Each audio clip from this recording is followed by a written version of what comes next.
Move on to item 2, consent agenda. The following items will be handled with one action. However, any item may be removed from consideration by individual board members or the superintendent. Can I have a motion to approve the consent? I move to approve the consent agenda. Second. Okay, it's been moved by trustee Lambert, seconded by trustee Coladonato, that we approve the consent agenda. Any discussion?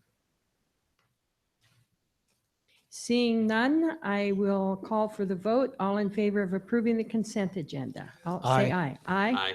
Aye. Motion passes unanimously 4-0. Move on to item 3, communications. Item A, employee organizations. Is our president of the teachers union here tonight wishing to speak to us?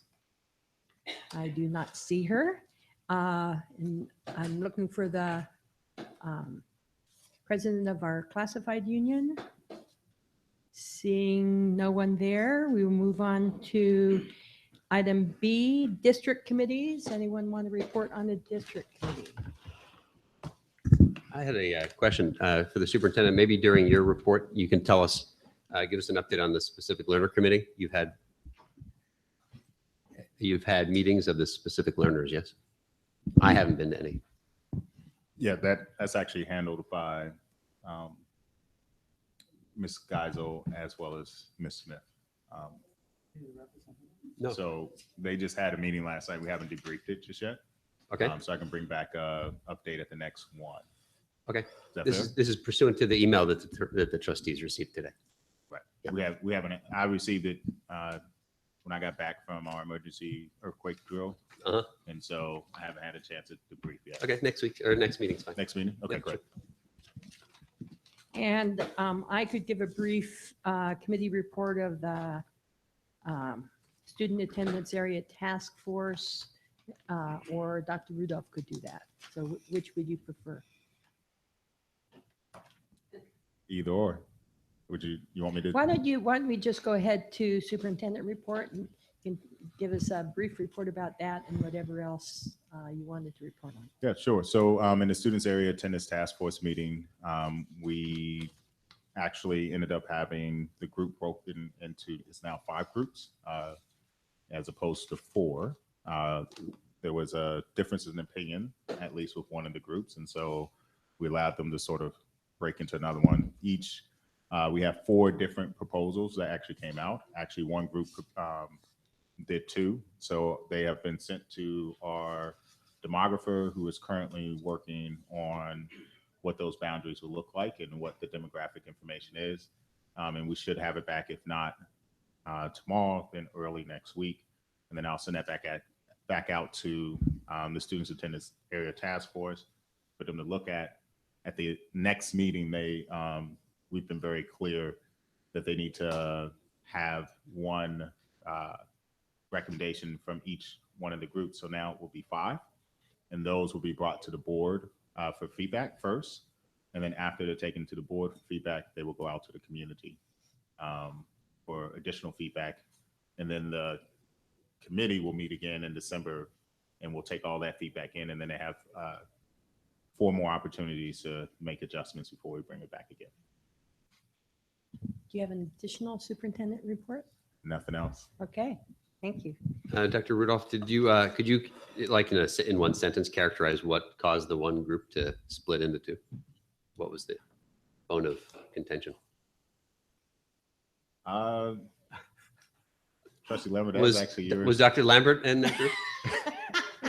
He actually was. I think it was just a difference in how they wanted to divide different areas up. So my take of it was a group of individuals wanted to make sure that they did as minimal movement as possible, preserving several neighborhoods that were already slated to go to particular schools. And so they were advocating on behalf of their school as opposed to trying to divide it out to make sure that we come close to the mark. And so it was and Trustee Lambert can can elaborate a little bit more because he was a part of the conversations. But it seemed to me that it was just, they were concerned about the amount of disruption that would be, that would take place in the school district by shuffling several boundaries around. Yeah, I would just state it a little differently and just say it's a different way of weighting the priorities. Mhm. Given all the same priorities, there were different weights given, and they were, I think, significant. To change the topic a little bit, the superintendent sends out weekly reports to us. And so I actually didn't get to read, was it last evening's or today's? So there's a very thorough written version of what's happened the last week and the week before we get it the other week. So there's been two weekly reports that we've gotten from the superintendent and his direct reports on what's going on in the district. So if you didn't hear a bunch of verbiage from him now, it's actually all written down and we've already gotten that. Usually it's about 4 pages, which is just about right. I don't want it a lot longer. Okay, Thank you. Thank you. We'll move on to item 4, community comments. This is the time reserved for community members to address the board on items that are not on the agenda. Is there any member of the public wishing to address the board at this time? Seeing none, we will move on to the big item of the night, review and action, single plans for student achievement. Ms. Bauer, are you going to talk to us about that?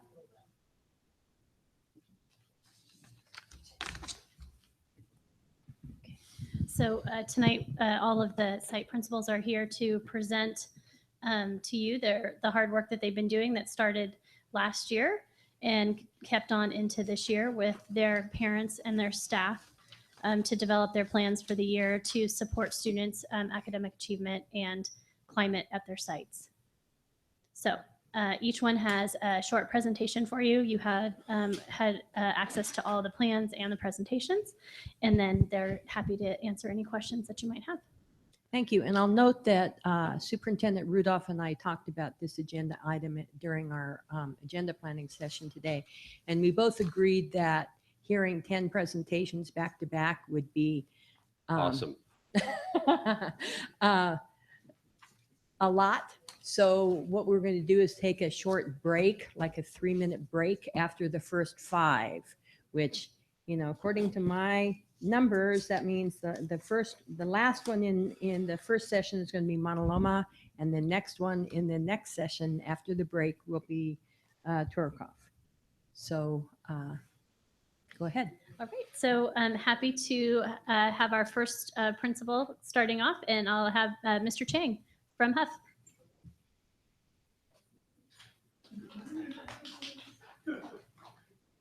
Good evening. Oh, can I would like to say one more thing, a clarifying explanation of how this meeting is going to go. So after we hear all of the presentations, then we will open it up to community comments and then to board comments and questions, and then we'll have the action items. So it'll just be one school after another. Okay, Mr. Chang. Good evening. It's my privilege to be here today to present to you the site plan for Huff Elementary School.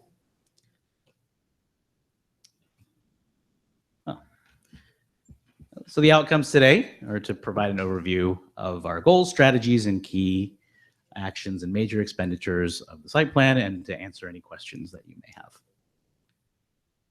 So taking a look at our overall results, Huff is a very high-performing school, and it continues to do a great job of educating the majority of our students on campus. As you can see, in blue is the ELA scores, and in red is the math. The difference between math and ELA in 5th grade, we can talk about that a little bit more in the next couple of slides. As far as academic achievement goes, we continue to push ourselves to get even better.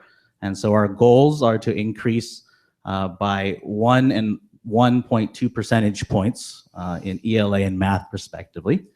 And to do that, we will implement our district adopted ELA and math curricula with Fidelity, and we will increase the personalization of the way that we do our instruction by responding to individual needs through personalization. And so looking ahead, you can see that the approach at Huff this year for curriculum is to make sure that we give teachers enough time to learn the benchmark advanced ELA curriculum and to hone the Eureka math curriculum. And so we're providing time and coaching for that. And then for personalization, some of the key actions are to purchase the software licenses necessary to for teachers to help teachers to personalize at each student's level. At Huff, at each grade level, if you look at the CAS scores from last year, there are about a dozen students or so who are still not meeting standards. Everyone else is either meeting or exceeding standards. And so we think that is an extremely attainable goal to make sure that every single one of those students gets a very personalized education through the use of both in-class personalization and later I'll talk about outside of class personalization. So that's through technology as well as through creative grouping and individualization at the traditional pedagogical ways.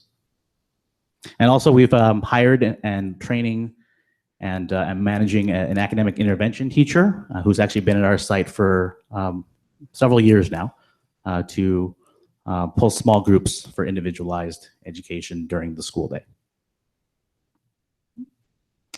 If you look at the subgroup data, you can see that there still exists an achievement gap, right? Everywhere you will see this, and at Huff it's no different, and it's something that, again, we take very seriously. And I think if you look at the numbers, the small denominators make big swings in percentages very likely. It also, if you look at it a different way, is an opportunity for us to get to know every single child and give them what they need to be successful. Same thing with math. And you can see that year to year, the one thing that I'm seeing here that makes me think that we need to work a little bit harder for our ELs is that it's the only subgroup here that dropped from 2 years ago to last year.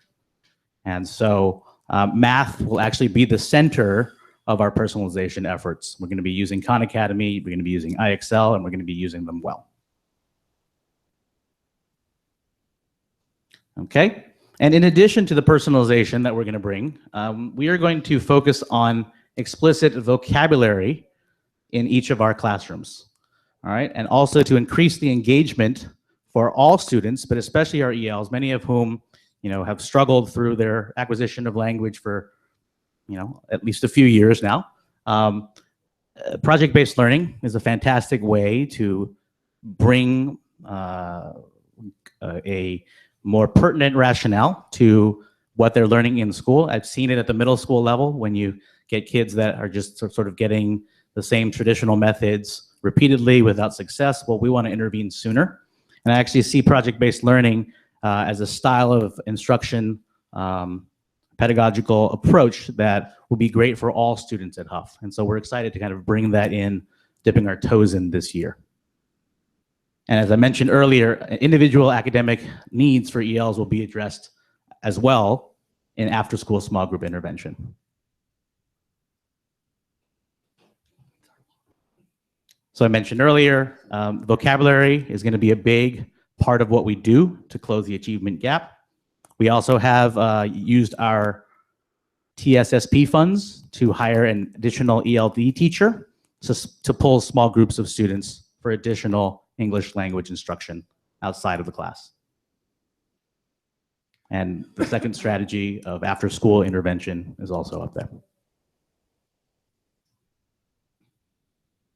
And this is the PBL. I've set aside money for training as well as a technology coach to support our teachers in learning more about this approach and making sure that when we do this, it's not just about making things fun and interesting, and which often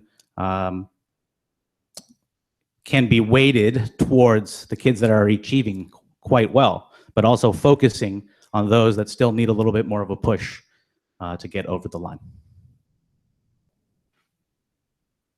And here is our demographic data. And again, not too much of a surprise here. If you look at the subgroup that needs most of our attention, it's our Hispanic and Latino students. But we are proud that the gap there is, compared to a lot of other similar schools, is smaller than many other schools similar to Huff in the area, but we're still not satisfied with that gap, of course. A similar story in math. So you can see again, our Hispanic and Latino students are still behind our white and Asian, their white and Asian peers. So PLCs, professional learning communities, are a focus of our entire district, and Huff is going to wholeheartedly approach this by intentionally developing a culture of productive collaboration. And we're going to do this by starting off, the teachers took a survey today to see where we are on the PLC continuum. And we're going to intentionally develop through having common goals, having our teachers pick the same area to develop in their professional goals, have them use common formative assessments, while when they collaborate to talk about data, to focus on results, and really keeping the student at the center of all things. It shouldn't just be about what are we doing tomorrow. And that's an oversimplification. That's not all we do, of course, but we have to look at the results because that's the most important thing. Am I about to be beeped? I'm at 8 minutes. Okay. A couple extra minutes. Okay. So overall, we're happy with the high numbers when we took it, like when we take a look at our subgroups of English learners. But again, there is that achievement gap. It's persistent, right? You see this pattern in every data slide, and it's something that cannot be ignored. What's the next one? Okay. And in terms of culture, Huff will continue its growth mindset push. Our instructional coach was the teacher that actually developed this curriculum, a special curriculum for us last year, and this year she is using kind of like a theme week approach. And in a couple of weeks, we're going to have what's called a week of inspirational math, inspired by the work of Joe Bowler of Stanford University. And it's going to aim to show kids that math is not just necessary, but also fun, beautiful, challenging, and will help them grow their minds. And so we hope to do that, and I hope to bring the startup weekend idea from Crittenden to Huff over the course of a week, sometime in the spring, to again demonstrate that growth mindset is the way to go.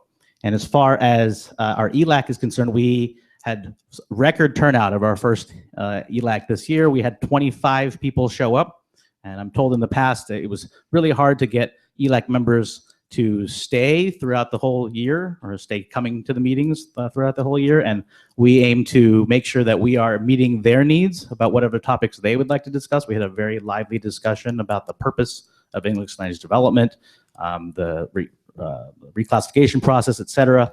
And I think we're going to continue that great turnout, and that's going to be our goal for the year, for our ELAC.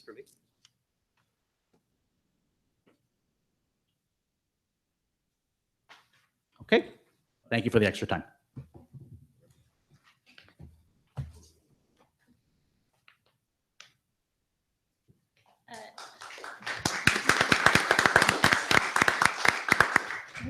Next, we were supposed to hear from Dr. Samores de Cavallo from Mistral. She fell ill this afternoon and she was not able to attend tonight. Her plan and her presentation are in the packet, and she would be happy to answer questions at any other time. She was really disappointed, but better for everyone that she was not here tonight. So we're going to invite BUB Principal Sydney Nguyen. All right, here we go. BUB School. So the outcomes are the same as for this presentation, the same that Jeff mentioned. So these were our scores for last school year. The scores are essentially the same for ELA and math, meaning if you scored well in ELA, you also scored well in math. So for the area of academic achievement, we want to make that 10% growth. All schools want to do that. So for us, it means 2.6% in math and ELA. But our key strategies are piloting an RTI model, and I'll talk about that in a second, and then providing integrated English language development in math are two key strategies for academic achievement. So the RTI model that we're piloting at BUB is that, well, we're learning the PLC model just like all of the schools, we're learning that model, and we're implementing the formative assessment cycle. We're analyzing the data, so that we can focus second chance teaching for kids. But the difference that we're doing this year is that we've built in a time for every single grade level to have this dedicated second chance teaching. So everybody teaches for a few weeks, teaches their ELA, gives an assessment of the kids, and then determines, the grade levels determine which kids got it, which kids need more support. And then so in the lower grades, in grades K through 3, we hired a full-time science teacher. And that full-time science teacher's job is they take a portion of class A and a portion of class B, so that teachers A and B are left with a smaller group, and they're providing second chance teaching for that group. So when they're left with the students who need additional support in that focus skill, they have their 8 students or whatever students they have, and they're reteaching that skill to the students. When they are left with their other group of students who have already met that skill, then they are still focusing on that skill, but they're going deeper with that skill. So there's no, we're preventing gaps from happening by, instead we used to pull kids out to give them reteaching, and the class would move on and they'd miss that. So now the instruction kind of stops for that second chance teaching so that kids can go deeper or get retaught. And then when that second chance teaching is not enough for some students, then we have an after school remediation, where there's short cycles, like 3 to 5 week cycles based on specific data again, but instead of focusing on skills that were just taught, it's focusing on skills from the previous grade levels to kind of fill in the holes for students. And the hope is that if we continue this second chance teaching, there will be fewer and fewer holes in subsequent years. So that's kind of the big thing that we're doing at BUB that kind of crosses all of the different areas. So this is our subgroup data, and all of our subgroups made a little bit of growth from last year, but there's definitely a big gap between the English learners and all of our other students. This is ELA, same thing in math. So for the achievement gap, our key strategies are that designated second chance teaching time, that RTI model falls into this closing the achievement gap thing as well. But we're also focusing on how we deliver our designated English language development, and really focusing on the instructional strategies that we use to deliver that curriculum. For our demographics, again, in ELA, most of our subgroups, our demographic groups, made some growth. The Hispanic Latino growth, although the percentage is lower than the growth from 2 years ago to last year is bigger than the all for ELA. For math, it's not bigger than the all. It's actually a decline for Hispanic Latino, and that's part of the reason for why in the academic achievement we were focusing on integrating ELD in our math instruction. So for our human capital goal, the way that we're developing ourselves as professionals is we are going to operate as a professional learning community. And the way that we're learning about how to work as a professional learning community is through that second chance teaching, the RTI model, because that model requires a lot of collaboration, focus on assessment, focus on results. Another way that we're building ourselves as professionals is we are connecting critical friends groups. And in a critical friends group, you get together with cross grade level colleagues and you present your student work and a problem of practice. So it's something that you weren't quite satisfied with that work and your colleagues are giving you feedback and suggestions for next step. So that's a way that we grow ourselves, but also for cross grade level articulation. So this is our data for our English learners. And like we saw in the other one, there's quite a gap between our English learners and our English only students. One thing to note from the ELA and the math graphs are that our RFEP students, our reclassified students, are scoring better than our English only students. And so to maintain an inclusive and supportive culture at BUB, we want to continue having kids come to school. A lot of our kids come, we have a 97% rate. We're going to continue that. And I think a lot of that work is through, we're working on the growth mindset stuff too. This year, we're really focusing on the math mindset. So we read Joe Bowler's book over the summer. Each teacher is implementing an inquiry cycle of if they try one of the strategies from the book, then they expect X to happen. And so we're finishing up our first cycle pretty soon. We also think that RTI model is really going to help with the mindset for kids too, because if you're always the kid that gets pulled out from class, that doesn't help your academic mindset. But if we set the stage where every student deserves a second chance with their teacher, then it leads to a different kind of mindset for kids. The second part of this is that we want to continue partnering with our English learner families and inviting them to events and workshops at school. So we want to maintain at least 15 parents of English learners at our parent workshops. And we define that as principals, coffees, ELAC workshops, ELAC meetings, PK, parent university. So anything where parents are invited to kind of learn how to better support their kids. And so kind of the way that we hope to continue inviting families is a lot of it's through that home visit. And I talked about the home visits at an earlier board meeting before. So that's been a big help in kind of building partnerships with families. So that's fun. Thank you. Thank you.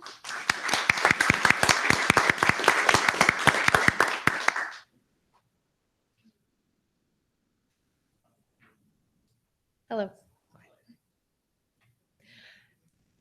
Thank you very much for having me here tonight. Sonia and I are thrilled to be at Crittenden, and we are really enjoying getting to know our students, staff, and families.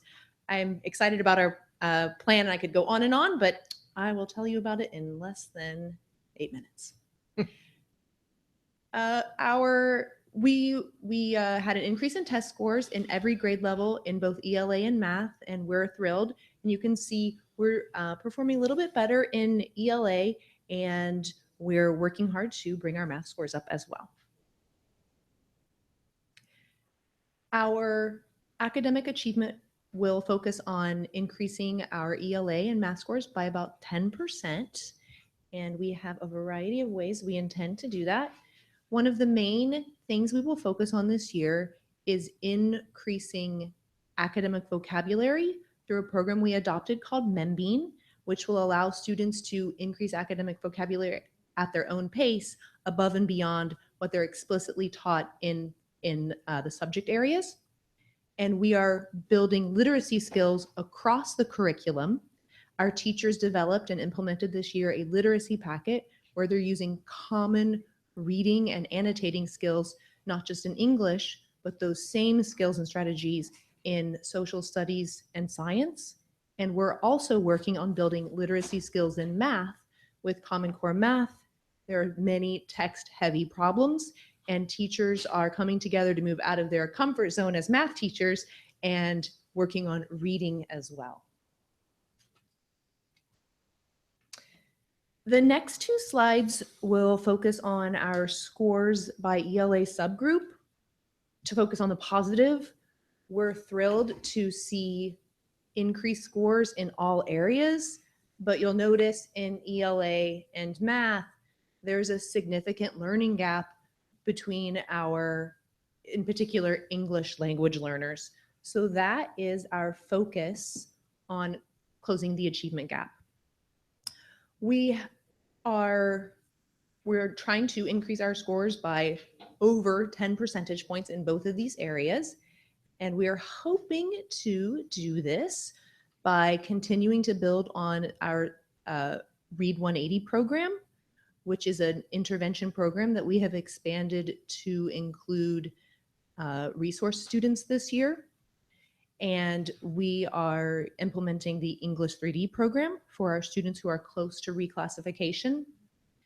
We're working with the district to expand the newcomer success program. So when students enroll in our school, they're not just given the correct classes, but they hit the ground running on the first day, having a contact on campus who speaks the same language and has given them a campus tour. And when they get to class, they know that they have someone that they can have lunch with and meet for break. The next two slides will focus on our ELA by demographics. One of the things that we are proud of this year is our Hispanic students, who are an underserved population in California, achieved at a higher rate than the state average for all students. Though in both areas, you'll see while we had success across the board, there's still a gap among our Hispanic students.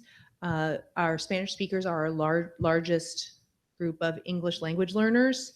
So that definitely plays a role. And that's why we're focusing on closing the achievement gap for ELs.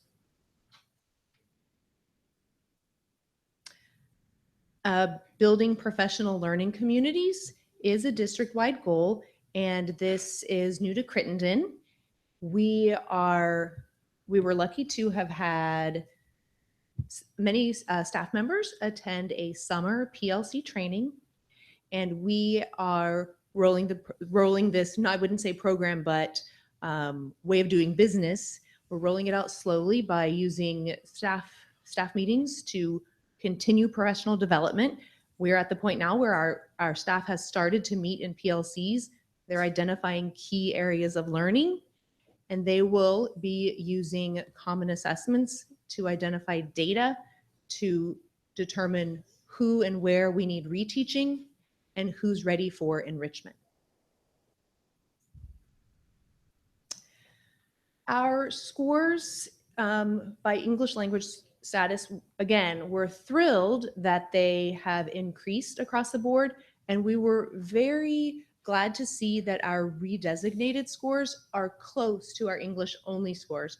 They're just slightly behind, and that tells us that we're identifying when to reclassify at the right point, and that's one of the reasons why we're continuing a lot of our EL strategies, especially for the higher level students, because they're doing quite well.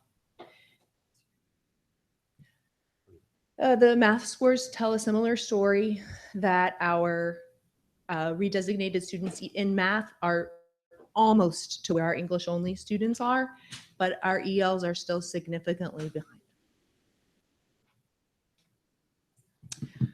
Our school site leadership read a study about the importance of school connectedness, and we use this to drive our building an inclusive and supportive culture goal. We found that when students have an increased sense of school connection, attendance, grades, discipline, everything is improved across the board. So we're working on building a sense of student connection to school. We've started by surveying our students to figure out where we are in school connectedness, what helps students feel a connection to school, and find out who isn't feeling connected. And we will be analyzing the data at our next staff meeting after our Yosemite trip. We're also excited to pilot a program on social emotional lessons. We're working with Acknowledge Alliance, which has provided resilience counseling to our school in the past. And we're going to start the program with 6th grade to help ease that transition to 6th grade, which is difficult anyways. And the lessons will focus on maintaining positive friendships, conflict resolution, things that not just 6th graders, but all of us sometimes have a problem with. And we're hoping that this will aid in our building an inclusive and supportive school culture. That's it. Okay. Thank you.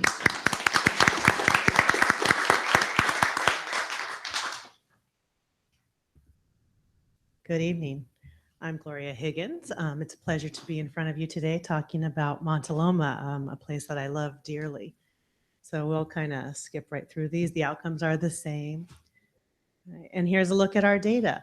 And this is just showing us this year, but this represents an essentially flat essential flat growth from last year for ELA, but an increase in mathematics of about 6 percentage points. Something particularly worth celebrating here at Montaloma for this year is significant growth in third grade. They had about 10 percentage point increase in each subject, math and language arts. And you can see that we're bucking the district trend a little bit, where we're doing a little better in math than we were in language arts last year. So that leads us to our academic achievement goal. Similar to other schools, we're hoping for that decrease in by 10 percentage points in the students not meeting standards. So that translates to 6 percentage point increase in language arts for us and a 5 percentage point increase for math. And we're trying to do that with a response to intervention and instruction strategy for our literacy programs and with academic language and structured oral language routines in mathematics. So you'll see in my site plan, in the Montaloma site plan, a lot of our expenditures are around staffing. We put a lot of money towards having the right people in the right places, teaching students in areas where they are experts. But also you'll see expenditures in training because we really believe in building capacity at our site. So we did hire an intervention teacher and an aide to work in our RTI pilot program. Montaloma, along with 3 other sites in the district, and then Bub doing a slightly different program, are working on that response to intervention. And that includes using adopted curriculum effectively, and we're getting that through training, through monitoring, through coaching and feedback to teachers about how they are working with those programs, and also engaging in cycles of instruction, assessment, analysis, and response to student learning so that we can extend learning for students who are meeting standards and reteach, give those students who aren't quite meeting them yet second chance teaching. So that's a big focus in our language arts content area. In math, we are particularly focused on vocabulary instruction and structured oral language routines because we know that the people who talk most do the most learning. And we know that academic vocabulary helps students access the curriculum and helps them express their learning in better, deeper ways. We are taking advantage, you don't see too many expenditures there for academic language because we're taking advantage of some expertise on our staff. Our instructional coach has a great deal of expertise in Marzano's vocabulary strategies. And we know that as a district last year, we focused a lot on structured oral language routines, so we're doubling down on those this year at Montaloma. Looking at our subgroups, we can see that we had some nice growth for our students with disabilities. They are not performing as well as our general population, but it was nice to see those numbers go up. We are concerned about the decrease in our performance for our language learners. So that's why you see the focus on literacy, focus on academic vocabulary, focus on language throughout our site plan. And a similar story in math. We have that persistent academic achievement gap, but again, we see that growth for students with disabilities. Here we see a decrease for our students who are economically disadvantaged. And our theory for academic language, again, we think will help here, particularly when you consider the vocabulary gap that we see for our less well-off families than we do for families with resources. So our plan for closing the achievement gap, you can see our goals there. And our key strategies are really working thoroughly with designated and integrated ELD time. We're thrilled to have a curriculum that integrates both of those into the same curriculum. And then we are also pleased about our long-term English learner intervention program, which I'll tell you a little bit about as we go through here. Again, you'll see staffing is an expenditure that we spent a lot of, we dedicated a lot of resources to having the right teachers in the right places. We have about 21 long-term English learners at Montaloma this year, mostly in 5th grade, and that represents about 7% of our English learners. So we are focused on giving them an additional hour of English language development, designated English language development before school. Right now, slightly more than half of our long-term English learners are participating in that program. We are also working within the curriculum with designated ELD teacher. You see a full-time teacher there who helps reduce class sizes for our ELD time by pushing into, if you will, the grade level classes. All right. Here we're looking at our demographic achievement. And again, you see a similar story that we've seen actually for many years and for other schools as well. We have a significant gap between our Hispanic Latino population. Also of note here is a slight decrease for our white families. So again, that language focus at Montaloma this year is our theory behind how we're going to improve academic language all around, particularly in math, where you see another gap.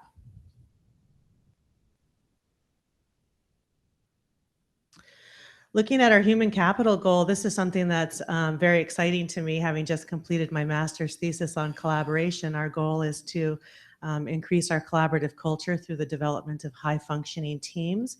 And our strategy for doing so is using the Learning by Doing model written by the Dufours. Just yesterday, similar to Huff, we did a survey of our staff to kind of get some baseline data on how we are collaborating with each other. And as we go through the year, our goal is to develop a collaborative process and structures to help our teams focus on the 4 PLC questions, which really go hand in hand with RTI. We can't really have RTI and PLC without each other, so it's a nice connection there.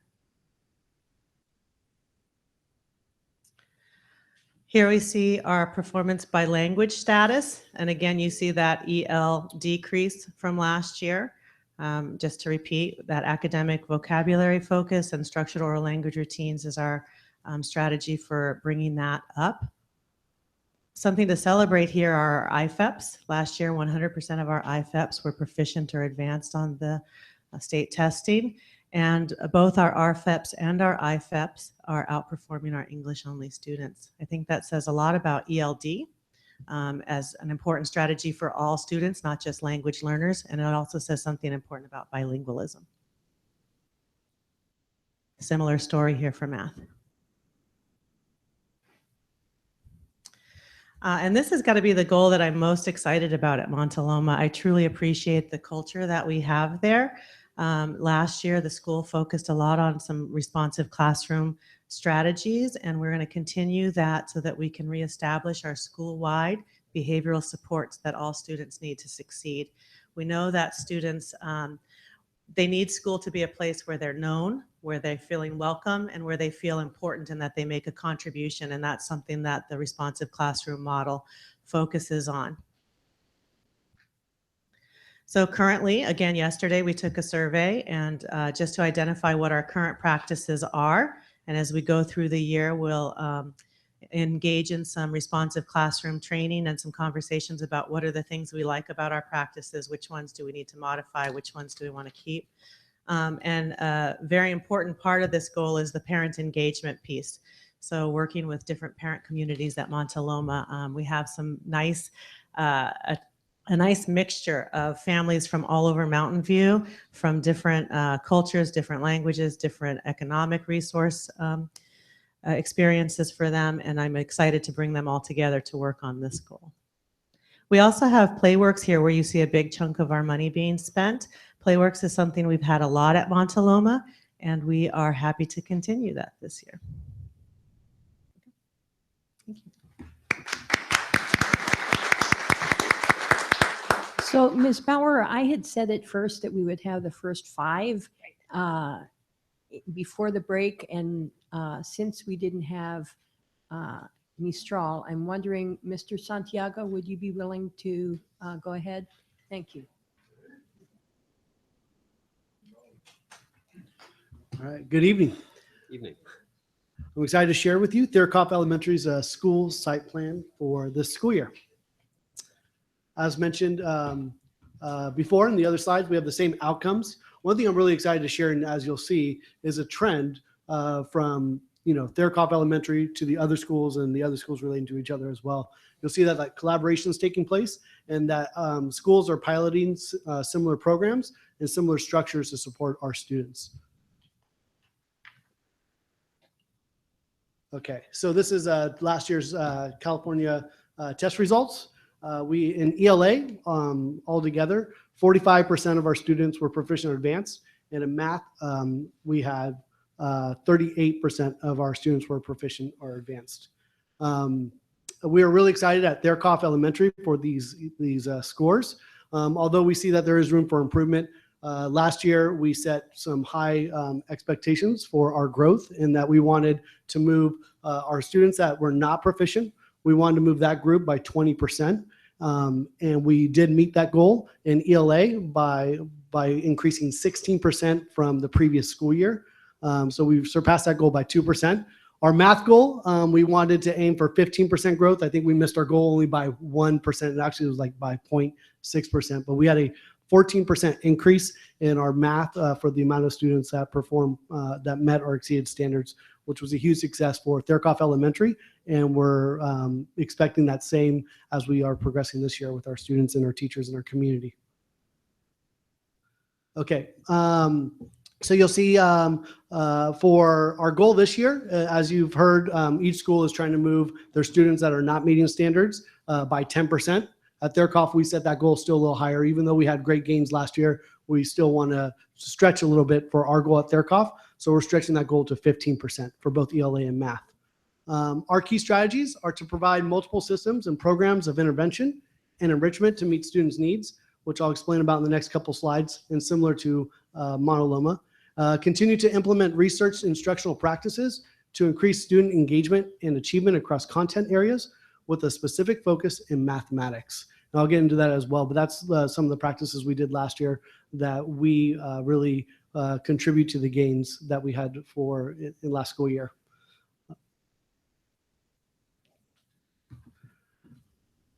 So this year, we were able to hire intervention teachers to support a multi-tiered system of support for literacy and reading instruction. So similar to BUB is program for creating an RTI model and Mauna Loma's program, right?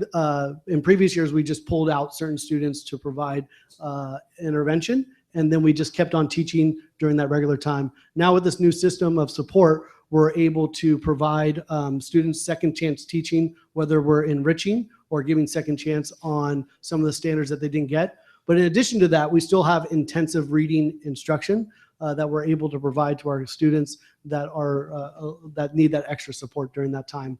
And then we're also providing and attending professional development for that multiple tier system of support. So we know along with any new program, we want to provide professional development for our teachers. We're going to continue to provide before school and after school intervention support for language programs. Currently, we have some morning programs that are supported by our CELT coordinator and even by a parent volunteer. And then key action number 2, you can see at the bottom, is to continue to provide professional development and implementation on last year's instructional practices. So we really focus on learning objectives, checking for understanding during and at the end of a lesson, and then productive student talk, as you've heard, for vocabulary and our students saying complete sentences. These are the things that we focused on last year. So we want to make sure that we still are implementing those, but taking the next steps to further increase and meet our students' needs. So this is our subgroup score. So you'll see our EL students and our students with disabilities. We made slight increases, but we know that we need to really improve in those areas. Socioeconomically disadvantaged students, we made a 10% growth in as well. But each of these subgroups, we know that we could use a little bit more growth. ELA, we're a little bit higher. We had 9% in our ELs, 16% in our socioeconomically disadvantaged, and 13% growth with our students with disabilities. Okay, so how are we going to address the needs of the for our subgroups? One, we actually created an additional goal is to really monitor and how are we instructing our students, SED students. So we're going to, as Ms. Higgins also mentioned, we have a new curriculum, and so we're really focusing on the implementation of designated and integrated ELD instruction with our new ELA benchmark curriculum. But this year we really want to focus on our math vocabulary and language during math lessons. So we hire additional staff to support English language learners. We're excited that we have an EL instructional coach at our site. So this instructional coach works closely with teachers, works closely with our parents, and also works closely with our SCEF.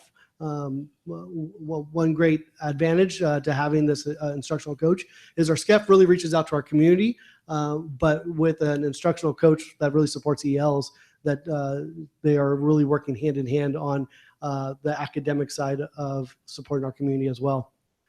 We are mainly a two-strand school. So with a high population of EL students. So when we rotate our students to meet the proficiency needs, we hired, there's an error, it's not placed in there, but we hired an additional EL instructor to support our proficiency time, our rotations. So now we are able to group our kids into 3 different groups instead of 2 to meet the proficiency needs and the needs of our EO students. And then we're going to continue to provide professional development in the implementation of vocabulary instruction for math. And we're also looking into the Marzano approach as well. Okay, ELA by demographics.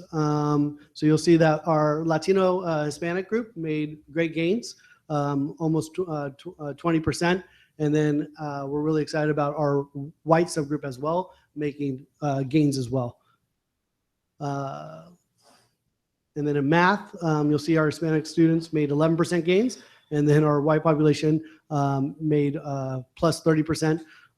When you look at our white population, though, it was a 4 total number of students. It was 4 students more than the 2 years ago. But our bigger subgroup is our Hispanic Latino subgroup. So human capital, we are working on creating a more effective and proficient professional learning community within our teachers, similar to what the other schools are working on, and in collaborating with the principal, Mr. Chang, and also the principal at Landals. We've developed a similar survey on where our teachers are at within their PLC journey. And then from that survey, we're taking the approaches to provide professional development on how our teachers are working together. And I can see I'm out of time, but if you wouldn't mind extending another minute, thank you. And we started our journey a couple minutes ago, actually, a couple minutes. Wow. Yeah, a couple years ago, Castro invited myself along with 2 other staff members to attend one of their PLC trainings that they went to. And then from there, we had over half our staff attend the summer training, and they were really excited, and they've led actually whole staff trainings when we got back to at the beginning of the school year. Okay, and I went through this slide. And so then our EL, how are our EL students doing? So we kind of went over the overall growth, but our RFEP students are outperforming our EO students. And IFEP students, we did not have enough to report on. And in math, we see the same thing, that pretty much identical. Although the one area that we're looking at is how come our EO students made great gains from one year to the next year, but our RFEP students kind of stayed at a similar level. Okay, so inclusive support culture. As I mentioned in our school showcase a couple months ago, about a month or 2 ago, that Thurkoff community really came together, right? And one of the things that we really want to keep increasing is educating our parents and providing workshops. So we want to increase the amount of workshops we give, and we also want to make sure that they're really focused on what the parents' needs are. So we've been working with our ELAC group and our school site council group, along with our instructional coaches, and developing. So we're excited to share that our first one is in November 2nd, and we're really going to be providing a workshop on the different type of assessments that we provide in our district. If you think about it, like we have the state assessment, we have benchmark assessments, classroom assessments, we have SELT assessments. So what do all these assessments mean? How do we understand them and how they relate to their child's education? That's our first one. And we also want to improve communication and attendance. So what we're doing is we've reformatted the way that we send out our newsletters. And when we have our parent events, we're actually sending out invitations now. And the invitations will include incentives like transportation if we needed. Right, our next one that we're having, as well as a Title I meeting with Castro And so we are actually providing transportation and meals and childcare and support. But we are sending out personal invitations for parents to bring back. And we've seen increased participation because of these personal invitations. All right. I apologize for going over, and that's their cost presentation. Thank you. Thank you. So as previously advertised, we're going to take a short break. So it's 6:58.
Furniture for the new building.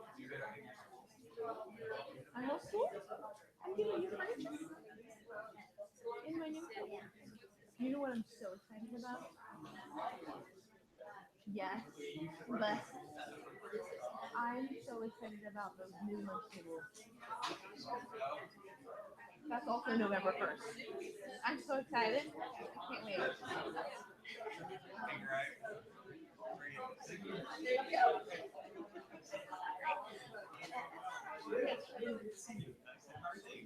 Things are crazy.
Oh, that's interesting.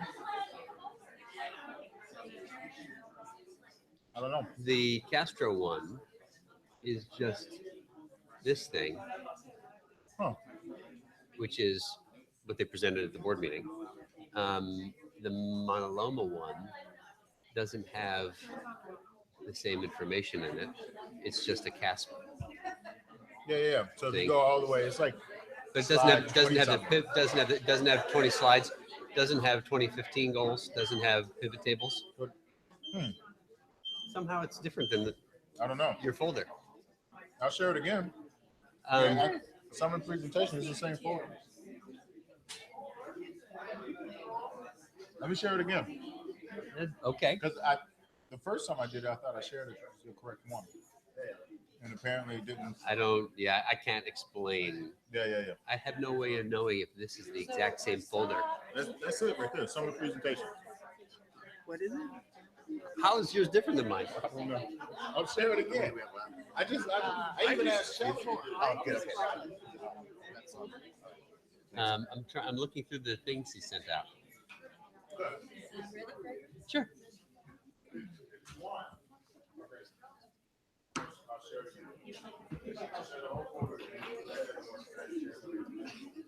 Okay. Even better than that would be getting some sort of presentation on the. We'll talk about the end of it. It's what? No, it's going to be my question. I'll be asking. So, Would it be Dr. great if we Rudolph, saw you last ready? year's, information? I'm going to call this meeting of the Mountain View Eastman School District Board of Trustees back into session at 7:07. And note that Trustee Gutierrez is able to attend this portion of the meeting. So now we are at full contingent of trustees. So, Ms. Lambert, are you next up? I am. All right. Good evening again. All right. Here we are at our achievement results for Castro. And I had the opportunity a couple of weeks ago to show you some of this data, so we'll be able to go a little bit quicker. But you can see in ELA and in math, our overall achievement, this is by grade. And we looked at this before. So our academic achievement goal from the strategic plan, our key strategies, we are continuing our last year's plan, just intensifying the key strategies and the PD in them and the accountability for them. So it's a matter of enhancing. So rigor, differentiation, using data, and increasing our STEM instruction, which aligns also with our goal of increasing background knowledge. As I mentioned, the PD is a big day. We have extra planning days. We use our funds to provide extra planning days for the teams so that they can make sure the instruction is very aligned. And on the bottom, you saw the binders when we presented 2 weeks ago for the goal setting and feedback at the individual level for the students, but we're also at the staff level stepping up our goal setting. And the STEM, as I mentioned, we're a full partner with Sciences Elementary. The district has it K2. We have it K5 at Castro for our second year. And of course, Living Classroom provides us with excellent instruction and support for the teachers. Here's our ELA by subgroup, and you can see that every subgroup increased significantly over last year. Keep going. And here's math, same thing, every subgroup increased significantly. So for closing the achievement gap, as the other RTI schools mentioned, one of our major strategies is what we call win time. So it's intervention or enrichment, but our win time stands for what I need. So every student goes where they need to for that particular month based on formative assessments that the team gave. And 82% of our students are in need of extra support because of their circumstances. So we have a large, almost, well, 80% of every classroom, just to keep the figures the same, are in need of that extra support. So it's very easy to target the class. And then we need to focus on the 20% that maybe need less support but need more enrichment.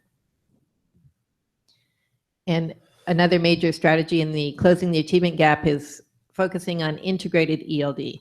Designated ELD has been in place for a very long time, but integrated ELD meaning the remainder of the day. What are we doing the rest of the day in all the subjects to help the students access the core materials?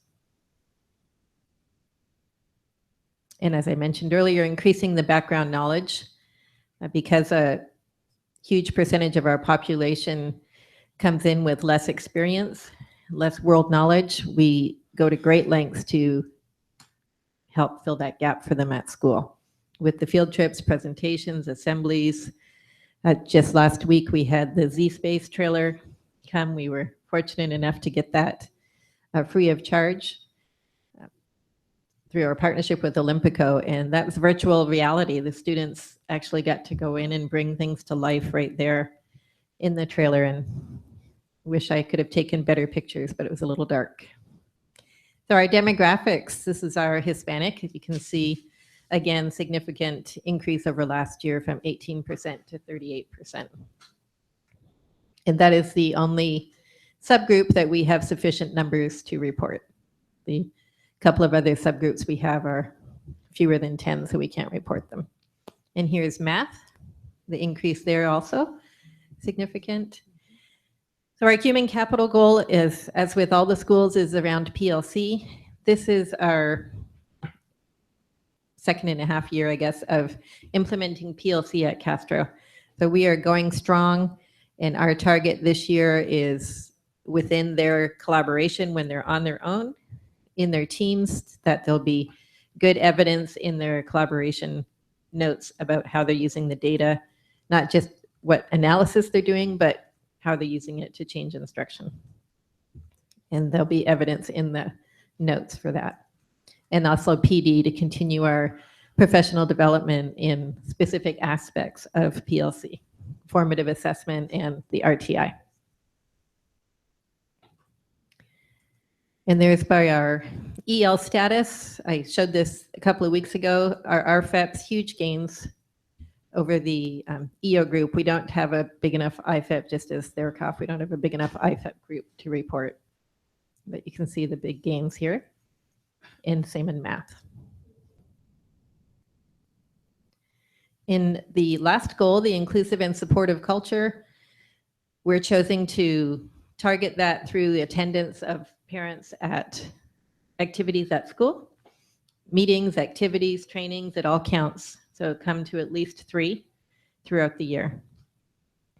And then our second measure will be the students reporting feeling safe and happy at school using either the district survey or a school-created one.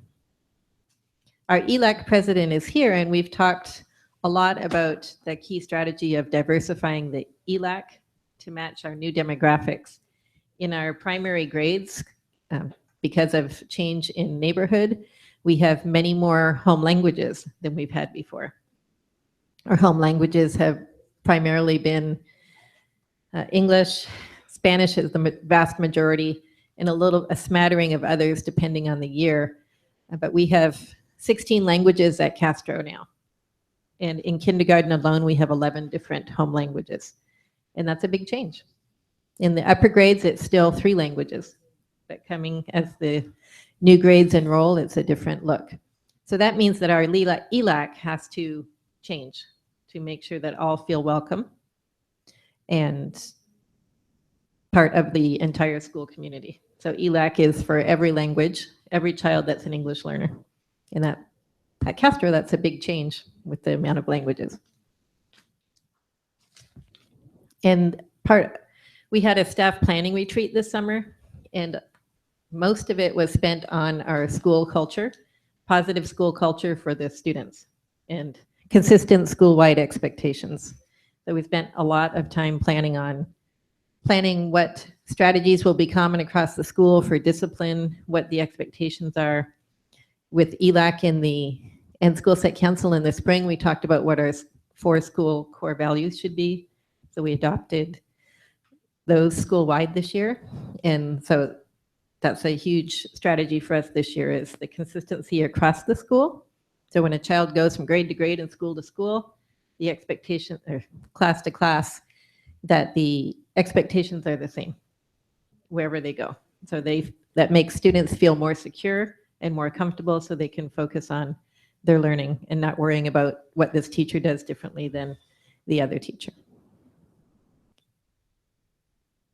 And tomorrow we are having our celebration for our wonderful achievement last year. We're having a school carnival.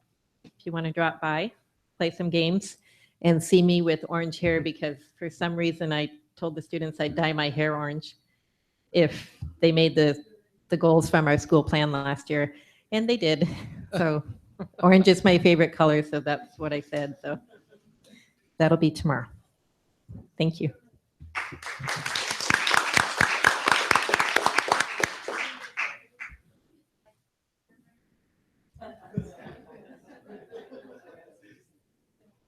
Thanks, Terry. I don't think I'm dyeing mine orange. Thank you for having me here. Acknowledge my assistant principals in the audience and refuses to come up, but I'm acknowledging Cindy's in here as well. Couldn't do this without her. So Graham, our results are very similar. We saw gains. I wanted to point out that in the all category, we went up 7.2 percentage points in ELA and 6.1 in math. It doesn't show here, but I wanted to show those numbers. So this year, we wanted to continue that growth, and we're looking for the 3 percentage point increase. That's a 10% in all grades, and we broke it out there by grade so we can have some more accountability. And how we want to do that is implement StudySync, which is the new curriculum for ELA in middle school as our foundation program. And the rationale for that is we've had growth without curriculum for the last few years. So now we have a solid curriculum, want to learn it, implement it with some fidelity. The other thing we implemented last year was some vocabulary development, and it was really more with Cindy running around with words around her chest and kids trying to find where's Waldo and find out what these words are and tell her what the words are and tell them in context. It was quite fun, but we want to institute a little more rigor to this. And we're taking a page out of Crittenden's and implementing a language program called MIMBEAM.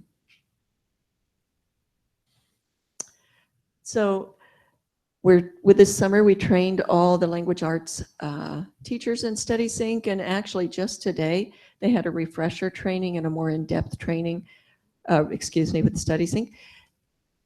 They felt the summer was too rushed, so they needed more in-depth. And it's nice when teachers start asking for more training. It's a predominantly online program, and the text in it is high rigor, high interest. It's pretty fascinating. MIMBEAM, we're just now getting up off the ground, and our language arts, science, and social studies folks are going to own it. And it's basically 15 minutes out of each of those curriculums each week practicing. Also an online program, and it's scaffolded into differentiated. It goes all the way, I believe, up past 12th grade, and different modalities, which is what we loved about it. So in mathematics, we also went up. We wanted to increase that, and we had focused heavily in mathematics the last few years with Eureka Math and being consistent. And this year, with the strategic plan and wanting personalization, we jumped on board. We dove in with Teach to One, and Teach to One is just in 6th grade, and we're excited about it and following and studying and doing all sorts of things to see if it's working the way we want it. And then in 7th and 8th grade, we're continuing our Eureka Math as we had.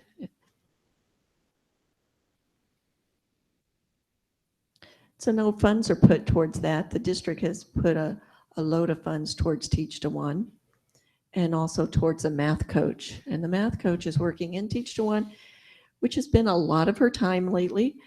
She's just now starting to get into the regular math of 7th and 8th and working with those teachers as well to do some planning and calibrating and data collecting.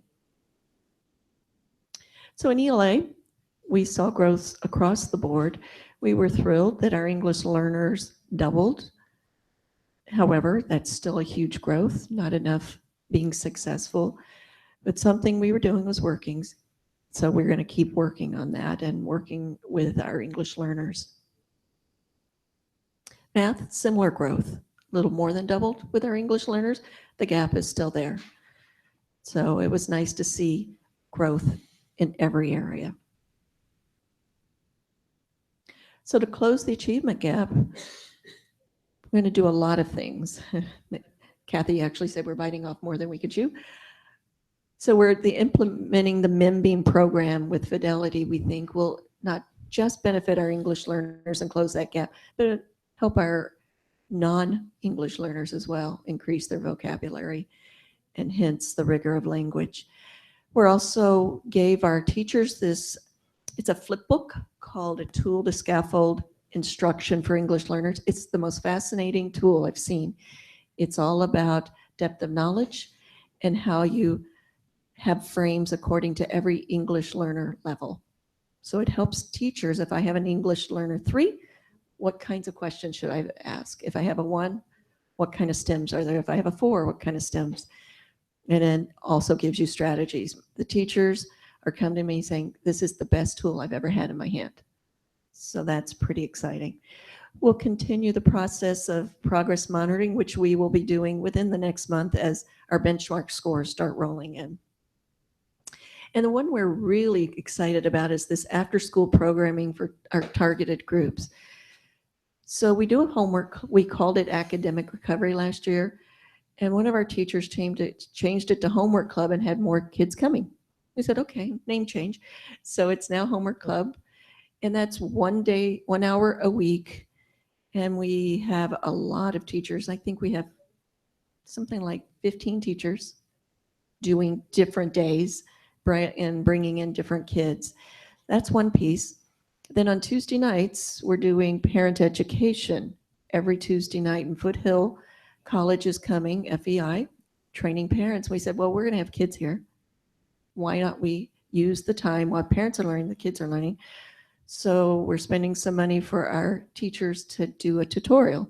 So we have 3 teachers on Tuesday nights helping the kids that are coming with their parents. We also have the younger kids that are in elementary school doing some STEM activities instead of just babysitting.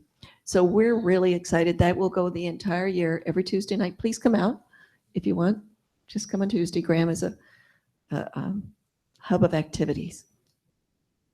So we're spending a lot of money on these interventions that we hope will help close that gap. That is our goal. Our demographics just show that all groups are growing, even our Latino, Hispanic, but the gap is still there and we're quite cognizant of that gap. Same with math. The gap is a little bit bigger, it seems, in math. So we're working, we believe that the MemBeam with the language will help that as well. Our human capital goal, everyone was talking about doing professional learning communities. I was so excited when the district decided to go down this as a whole district. Our group is going to do Learn by Doing book by the DeFores, and we're actually going to learn by doing. We're reading the book as a group. And we're focusing on the 4 essential questions. What do I expect students to learn? How will I know if they're learning? How will we respond if they didn't learn it? And how will we respond if they already know it? And this summer, we sent 12 teachers to the PLC training. Actually, the PLC training was on Graham's site, so that was kind of nice. And those teachers have taken to leading the rest of the staff. So they're the ones that said, let's get the book, let's do the book study, let's see what comes out of the book. And then they've developed themselves into PLC. Well, data partners, we kind of dabbled in last year, but now true partners, and they're looking at data. So our English learner status, our ELA by learner status, we saw growth. Our IFEPs went down just a little bit, and we're trying to dig in to figure out what that is about. I'm not quite sure yet. Our ELs, as you see, went up, and our RFEPs went up. And the RFEPs are really important because many of the RFEPs we inherit from the elementaries, and as curriculum and things get harder, it's harder to maintain that. So we watch our RFEPs closely. It's not moving. There we go. Math, very similar statistics. This is the other goal we're so excited about. Last year, we saw an increase in behavior problems at Graham, pretty severe ones that I haven't seen in my years there. And it's like, we need to do something very, very different. And so we went and we hired not necessarily a counselor. He has some counseling background, but someone that could help us with this problem. And we're piloting a restorative discipline program based on the book Lost at School by Dr. Green. We're actually going to do teleconferencing with Dr. Green's associates. We're building this proactive program, and it begins with kids would do well if they had the skills. And there's lagging skills, and there's something called an ALSUP that we're working with kids to identify what are the missing skills, and then how do we help them. And then the same individual we hired is going to bring a hip hop leadership academy to our most at-risk kids. And it's this idea of, I belong to a school. So a lot of money spent to hire this person and develop this program. We have real high hopes that it's going to meet the most needy of our kids. Thank you. I think that's it.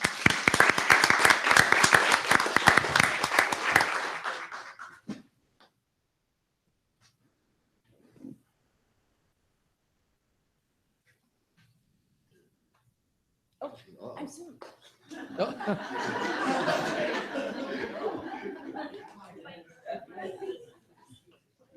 It's just like the packet, the presentations are switched. This is Landals Elementary School.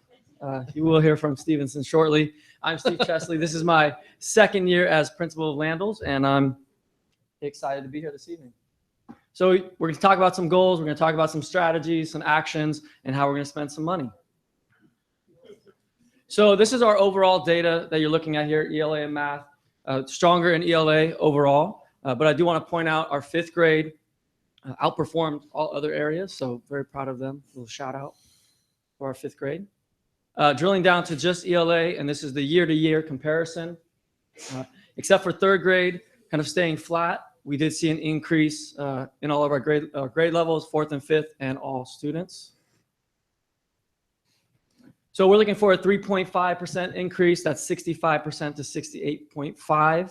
And really, we're going to implement our new curriculum, Benchmark Advance. We need to think about our planning, our prioritizing of that curriculum, and also our pacing.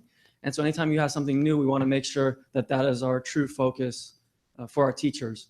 So staff development, we started the school year with staff development for our teachers. We want to continue that throughout the school year and bringing some of that training to the site as well so that they feel supported.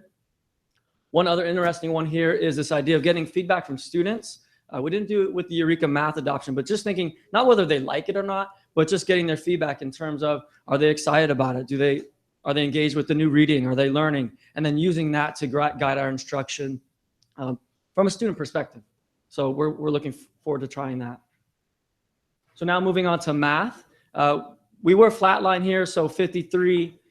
We didn't make any growth, so not much to celebrate, but we didn't dip back. So, take that for what it is. Fourth and fifth grade did show slight gains. Third grade dipped a little bit, and I will talk about that on the next slide. So a 4.7% increase, 53 to 57.7. And we're year 2 of Eureka Math. So we're still learning, but the teachers are gaining confidence. One of the issues last year was just on pacing, the daily lessons, but also overall the story of units and how they build. And my 3rd grade team is really feeling a lot more confident now with that pacing, really trying to hit those different parts of the lesson during a day. And so I'm glad that they're sharing that with me, that they have that confidence for year 2. Again, you'll see professional learning on many of these slides. I think it's important to add that and make sure teachers know that they will have that ongoing training. We talked about here as well, this idea of math education for parents. Last year, we hosted a few nights, not just homework help, but actually teaching them the math, because it's very different than the way that they learned. And so talking about a tape diagram, showing them what it is, doing actual problems with them, I think will definitely help those parents with their understanding. Last week, we had teachers bring exit tickets, which is part of the Eureka Math plan. And they brought their exit tickets. They sorted them by their responses. And then we took time as groups of teachers and we talked about, okay, based on what you're seeing, what would you do as a next step with this information? So informing that instruction is another action that we're using for math. So now into our subgroup data. We're looking at the year-to-year comparison. We do see slight growth, but obviously you can see our English learners. We have a lot of work to do there because they are significantly lower than all students. When you look at math, you're not seeing the gains as you did in the ELA or the ELA scores. And again, with our English learners, with Eureka Math, there's a lot of word problems. There's multiple step problems. So what we need to do is work with our English learners to give them those strategies so they can really attack those word problems and feel successful when they're doing so. Because what we're seeing here is they're struggling with the math and those word problems. So we have 2 goals here for you. So in ELA, 8.1% increase from 19 to 27.1. And then for math, 8.4% increase from 16 to 24.4. We got a lot of work ahead of us, as you can see.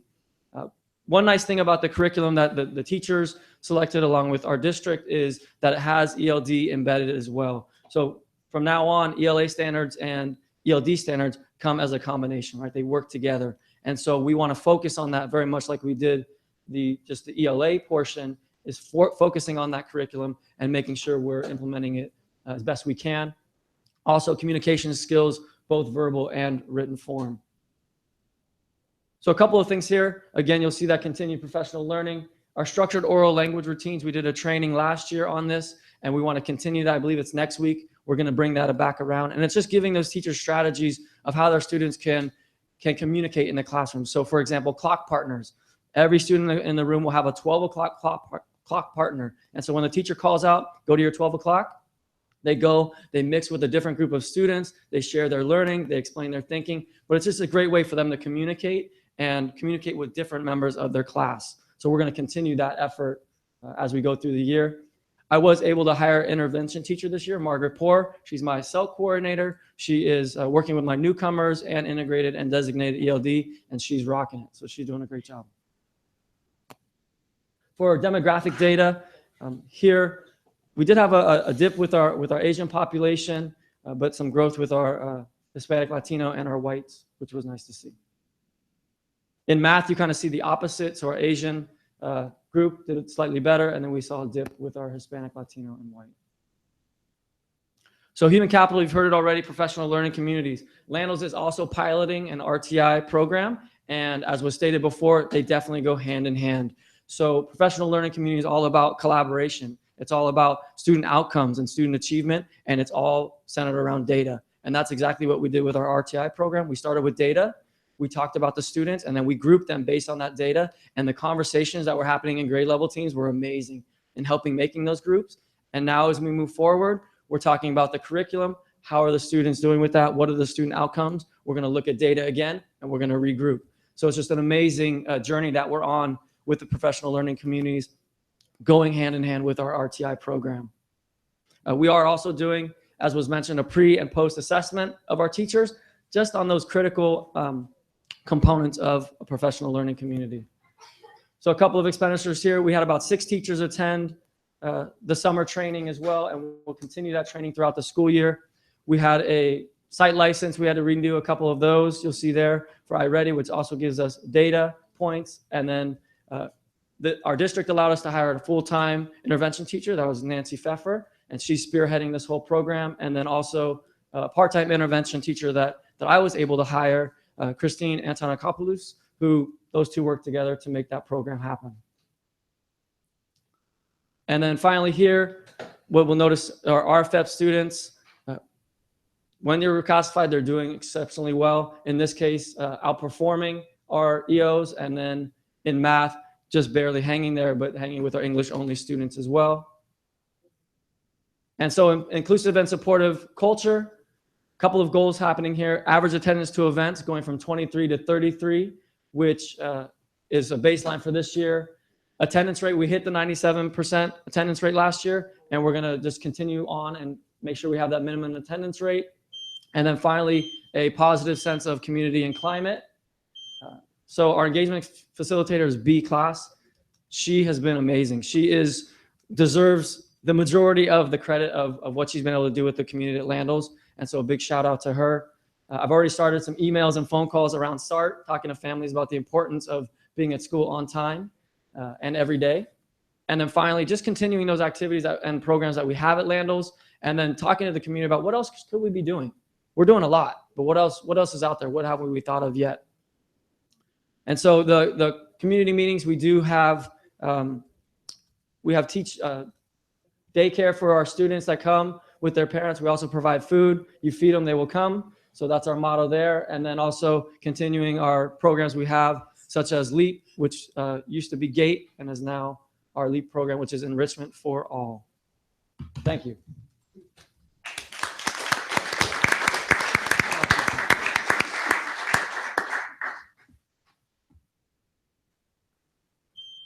All right. I was too excited earlier. I thought as the last person presenting today, I'd start with something a little bit lighthearted.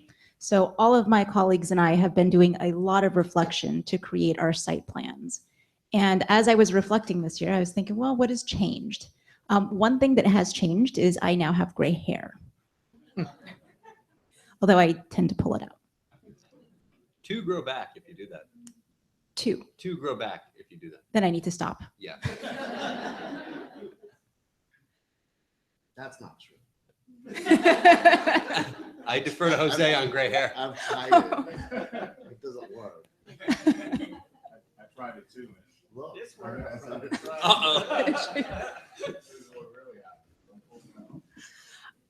The outcomes of my presentation are the same as my colleagues. Looking at our CASP data, 3rd, 4th, and 5th grade, we seem to hover right around 80% for both ELA and for math. For our academic achievement, like my colleagues, our goal is to decrease the number of students that did not meet standards by 10%. And we've broken it out by grade level because we want to follow our cohorts and look at the kids individually. To increase our academic achievement, we've started something called Focus 30. And the term Focus 30 came from, once we looked at our students, we noticed that we had a relatively few number that we needed to concentrate on, and it was about 30. So we came up with the term Focus 30. At the end of last year, I asked all the teachers to pick 2 to 3 students in their class that they thought if we had intentionally focused on them next year, that we would see great improvements. And we made a Focus 30 card. So this card includes all sorts of information that is anecdotal. So what does the student love? Do they love Star Wars? So when they walk in your classroom on day 1, if you say, I love Han Solo, that they are now your best friend. Because that information is really important in motivating kids to love being in school. It also includes information about what helped with articulation the prior year, what type of communication works well with parents, things that we called them grows, so things that they need to get better at, and glows from the year prior, so that way the teacher can continue to build on those. And after they filled out the card, they gave the card to me, and we put in attendance data from the previous year, as well as SBAC data and data from trimester 3 if they were in the lower grade. So even before the school year starts, the teachers get their new students and they have their Focus 30 cards. So on day one, they know who these students are when they walk in the door. This is also integrated into, we have data walks. So we have 2 days where grade levels are released and they come to meet with me, the coach, and our RSP teacher to talk about what it is that we are seeing in the data. We start small, so looking at our Focus 30 students, then looking at our EL and RFEP students, and then expand out eventually to the entire grade level to see what types of patterns that we're seeing, both at the student level and at the entire grade level. We also are doing kid talks and also focusing on Focus 30. Looking at our CASP scores by subgroup, we see that we had gains for our SED category. We were very excited about this. Last year, it was a focus for us, and we think some of this may have come from when we teach our projects, we often have students that come in with a large background of information, but we thought that maybe some of our students don't have that background, so we need to start explicitly teaching it and keeping it up on the walls. So when we did our designated ELD, and before we even start our projects, the teachers started talking about the language that would come up in the project. So we think that's where the growth may have come from. In math, we see a similar pattern. Our SED category increased, and although our students with disabilities decreased like Huff, since we have small numbers in those categories, a couple of students will make our data swing one way or another. But we can still do better. For closing the achievement gap, again, our goal is the same, to decrease the number of students that are not meeting standards by 10%. And one of the ways we're doing this is by going through professional development, and teachers are going to learn about how to work with students that are on the spectrum, that have ADHD, and our EL students. Our chat counselor is actually going to be providing this. We also have acceleration support for our upper grades, so 3, 4, and 5. We have 2 intervention teachers. This year we decided to hire 2 because we found that when we were pulling them out of class, we wanted to make sure that we were pulling them out of class at the time that they needed the most help, and we weren't having to pull them from another subject like math. We also hired an IA to help with our lower grades. So hopefully the end goal is that by the time the kids get to 4th and 5th grade, we're not going to have intervention support anymore because we're going to start lower in the lower grades. So we have an IA pushing in to help with 1st and 2nd grade.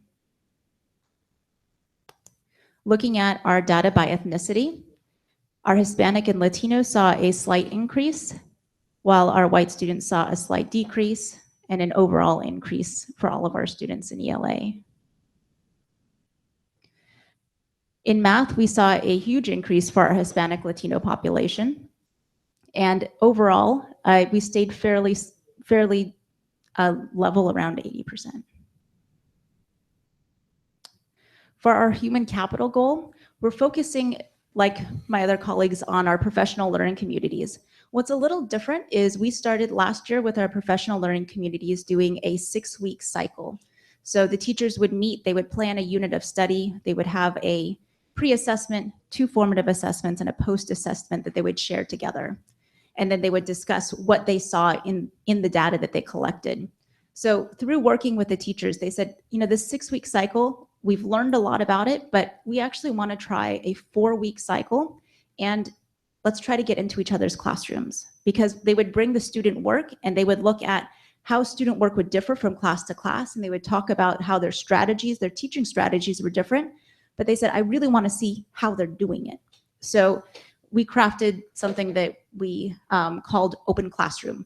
It's a made-up term. Instead of calling it maybe visits, or we didn't want it to sound like it was an evaluation. So it's an open classroom. You open the door, anyone can come in and watch. So it's on a 4-week cycle where we have a professional development for an hour. Then they have a week to plan. Then during the next week, they have a teacher, a colleague, come in and observe to see if they're able to implement that strategy that we just learned about. And then during the 4th week, it's a period of reflection. The teachers get together, talk about what they see. And it's really focused on what are the students getting from the information. I need to speed up. Looking at our ELA scores by EL status.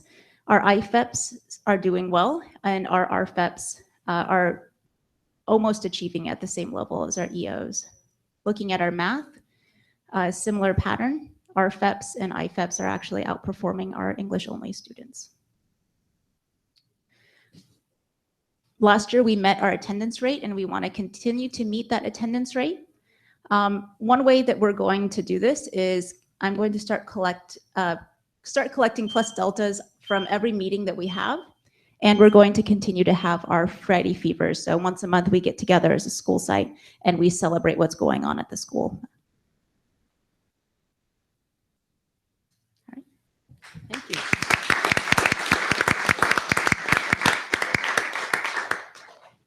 Okay, at the beginning of the meeting, I said that I would, after the presentations, we'd open it up to community comments if there are any community comments. And after that, we would open it up to trustee comments and questions. And then this is an action item, so I'll be asking for a motion to approve all of these single school plans. So we have one card. Is there any other community member wishing to address the board on this item? All right. Janet Campos. And you have 3 minutes. Hi, my name is Jeanette. I am a vice president for the ELAC on the Bob School and the president for ELAC at Graham. I couldn't help to notice that Castro is planning to have summer school.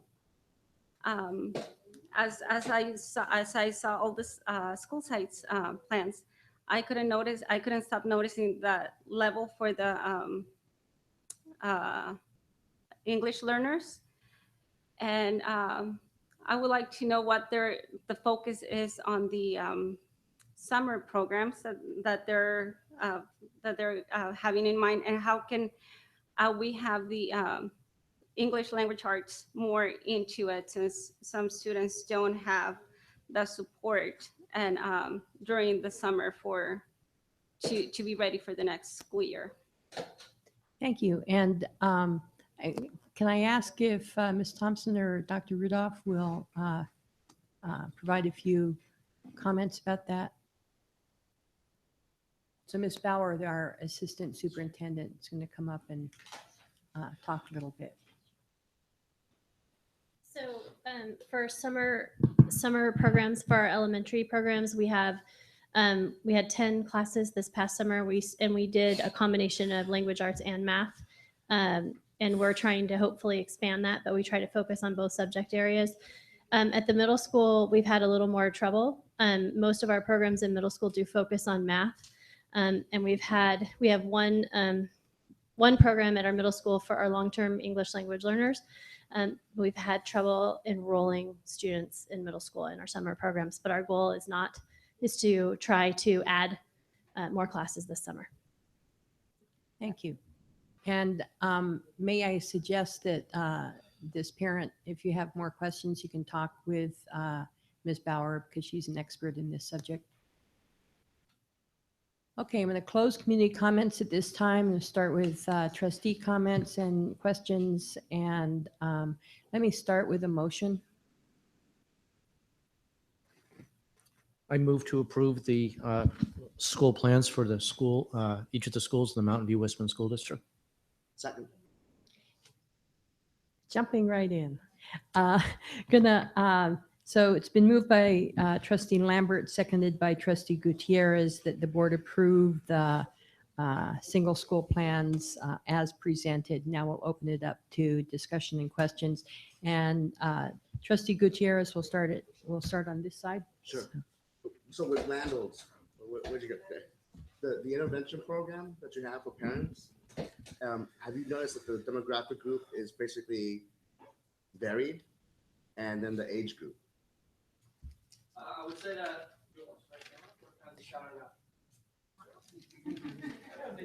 And Jose, we gave your mic to Steve.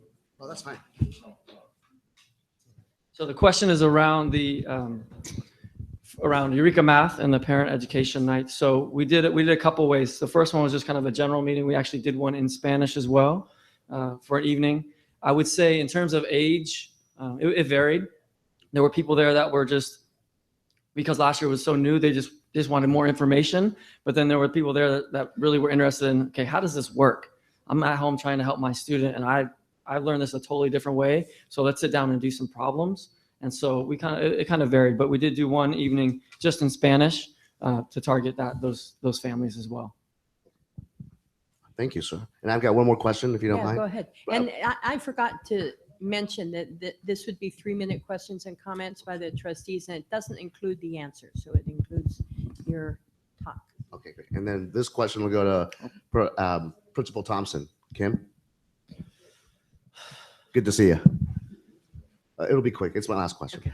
So for the intervention programs in the summer, you said that enrollment's been a challenge. Any insight as to what the challenge, how that plays out? Is it more because of lack of interest or lack of awareness of the importance of that type of program from certain members of the community? Or what's your vantage point on that? My vantage point is it's adolescents. They don't want to go to school in the summer, so it's really hard to get them in. Okay. And we enrolled a lot in the Stanford program. Mm-hmm. We had a full group, but they really want to be kids. So we reach out. Sure. So in analyzing that perspective at the middle school level, I'm hearing more and more and I'm seeing and reading the trends too in California. It seems like we're better suited to make the interventions happen at an earlier stage in their academic career. Because by the time we try to intervene, if they're already behind or way too behind, it's more and more difficult to try and make a slight impact. It is. It's much more difficult. It's much easier at a lower grade. If they feel they're behind, Mhm. they know it instinctively that they're really behind. And it's just that much harder. Okay. Thank you. Thank you, Madam President. Yeah, Trustee Lambert. So this is a question for really all of you, but I'll ask Principal Higgins to address it. So you've all, sort of articulated your site plans, set goals that, you and your staff and your teachers have all bought into. Yes. Do you communicate these goals with the students? And if so, how do you do it? And do the students, how do you help them take ownership for the goals personally? And do they understand how they contribute to meeting the goals and responsibility for helping their classmates achieve Right. these goals? Great idea. To this point, up to now in the school year, no, I have not, but that's a great idea. I can take that back. We certainly do communicate it to the parents, and I wouldn't speak for all the principals. Perhaps they do communicate it to their students. I told you I was really excited about my inclusive culture and climate goal, and that is something that we'll work on with the students through student council. Last year, they were involved heavily in creating school rules, so they'll be involved heavily in creating recognitions and motivations and that kind of thing. Great. Yeah, my dad looks like Principal Lambert has stumbled on something by dyeing one's hair orange. That might be it. I'm going to pass. Trustee Coladonado. Thank you. I think this is the most important, maybe the most important item of the whole year, because trustees are supposed to be focusing on student achievement at a high level. And this is student achievement at a high level in our goals. And so I remember this meeting a year ago, and I got a lot out of it then. And one of the questions I had at the time was, what about last year's goals? And I guess the template doesn't really have a place for last year's goals and how we did compare to last year's goals. Because I remember loving them because they were so specific, like we're going to go from 62.5% to 67.3%. And I thought, great. And everyone was one sheet. And I thought, okay, we'll be able to find out how we did. But I don't think we have in our current process a time for the board. And I asked about this today, or a couple of days ago, I asked the superintendent, how did we do? And he shared with me some links to a folder where you guys had a data summit and you went over all this. But until I asked, I don't think the board saw any of that. Did you guys weren't in any meetings where that was presented, right? Because I think that would be maybe another item. Logically, it would probably make sense to come before this meeting, like 2 weeks before, a month before, where we look at what last year's goals were and we figure, oh, well, okay, we missed this one, but we did great there. And so that's the context for, some of the goals were, 1/10 of the gap between where we are and perfect. And so if that was our goal last year, how did we do? Or if we were more aggressive, did we meet that? And maybe we should be, I don't have a good way to judge whether these are feel right without seeing last year's goals and then how we did. And so Superintendent Rudolph forwarded me the link to, 10 PowerPoints. And I was trying to read them today, but I couldn't really get through them. And I can't understand the pivot table thing either. Now I understand pivot tables, but someone needs to explain to me what is going on in that one. Okay. Is that your idea, the pivot table? Who came up with the pivot table thing? Somebody did. Tara. Okay. Tara thought of the pivot table thing. So I can tell that's a cool presentation, but I don't know what it means yet. Dr. Rudolph, am I going in a direction that kind of fits in with your data focus to think that it'd be really helpful? This year we could do it, next meeting or something, just to get that information. Because now I found a lot of the pages that say, all right, here were our goals. We aimed for this, we started here, aimed for this, we made it, got it. And this reminds me of being at like high performing companies where you set goals and you actually check to see if you met them, as opposed to set goals and then whoop, throw them and then make some new ones. So what's your reaction? Yeah, so this year was our first year doing the data summits. We did those internally. And I think they created some pivot tables. Some pivot tables. For sure. And so those presentations probably lasted somewhere in the neighborhood of about 30 to 45 minutes, if not close to an hour. Each. It took us 2 full days to go through every single school. And so part of our concern or part of my concern was just the amount of information that we actually try to fit into a board meeting. I know President Wheeler and I have talked about breaking this up into different ones, and I'm sure the principals will probably appreciate not having to do 2 separate presentations. But because it was the first year that we actually did the summits, it was important for us to sort of figure it out, see what worked and what didn't work, and then from there make some adjustments. So ideally, what our goal would be is that we would be able to have a shortened data summit, or we would be able to invite the public to the data summits so that you can see it. I think the conversations were pretty fruitful. I know the feedback that we got was pretty amazing from our whole senior leadership team was there. So everyone from anyone who was a director or above attended the meeting. And so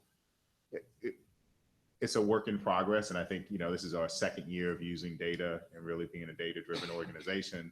And so it's just one of those things that it's a part of the evolution of where we're headed. We can definitely talk about how we can work to sort of integrate this. And Trustee Wheeler and I, when we meet next week, we can look at how we can incorporate it into the upcoming agendas.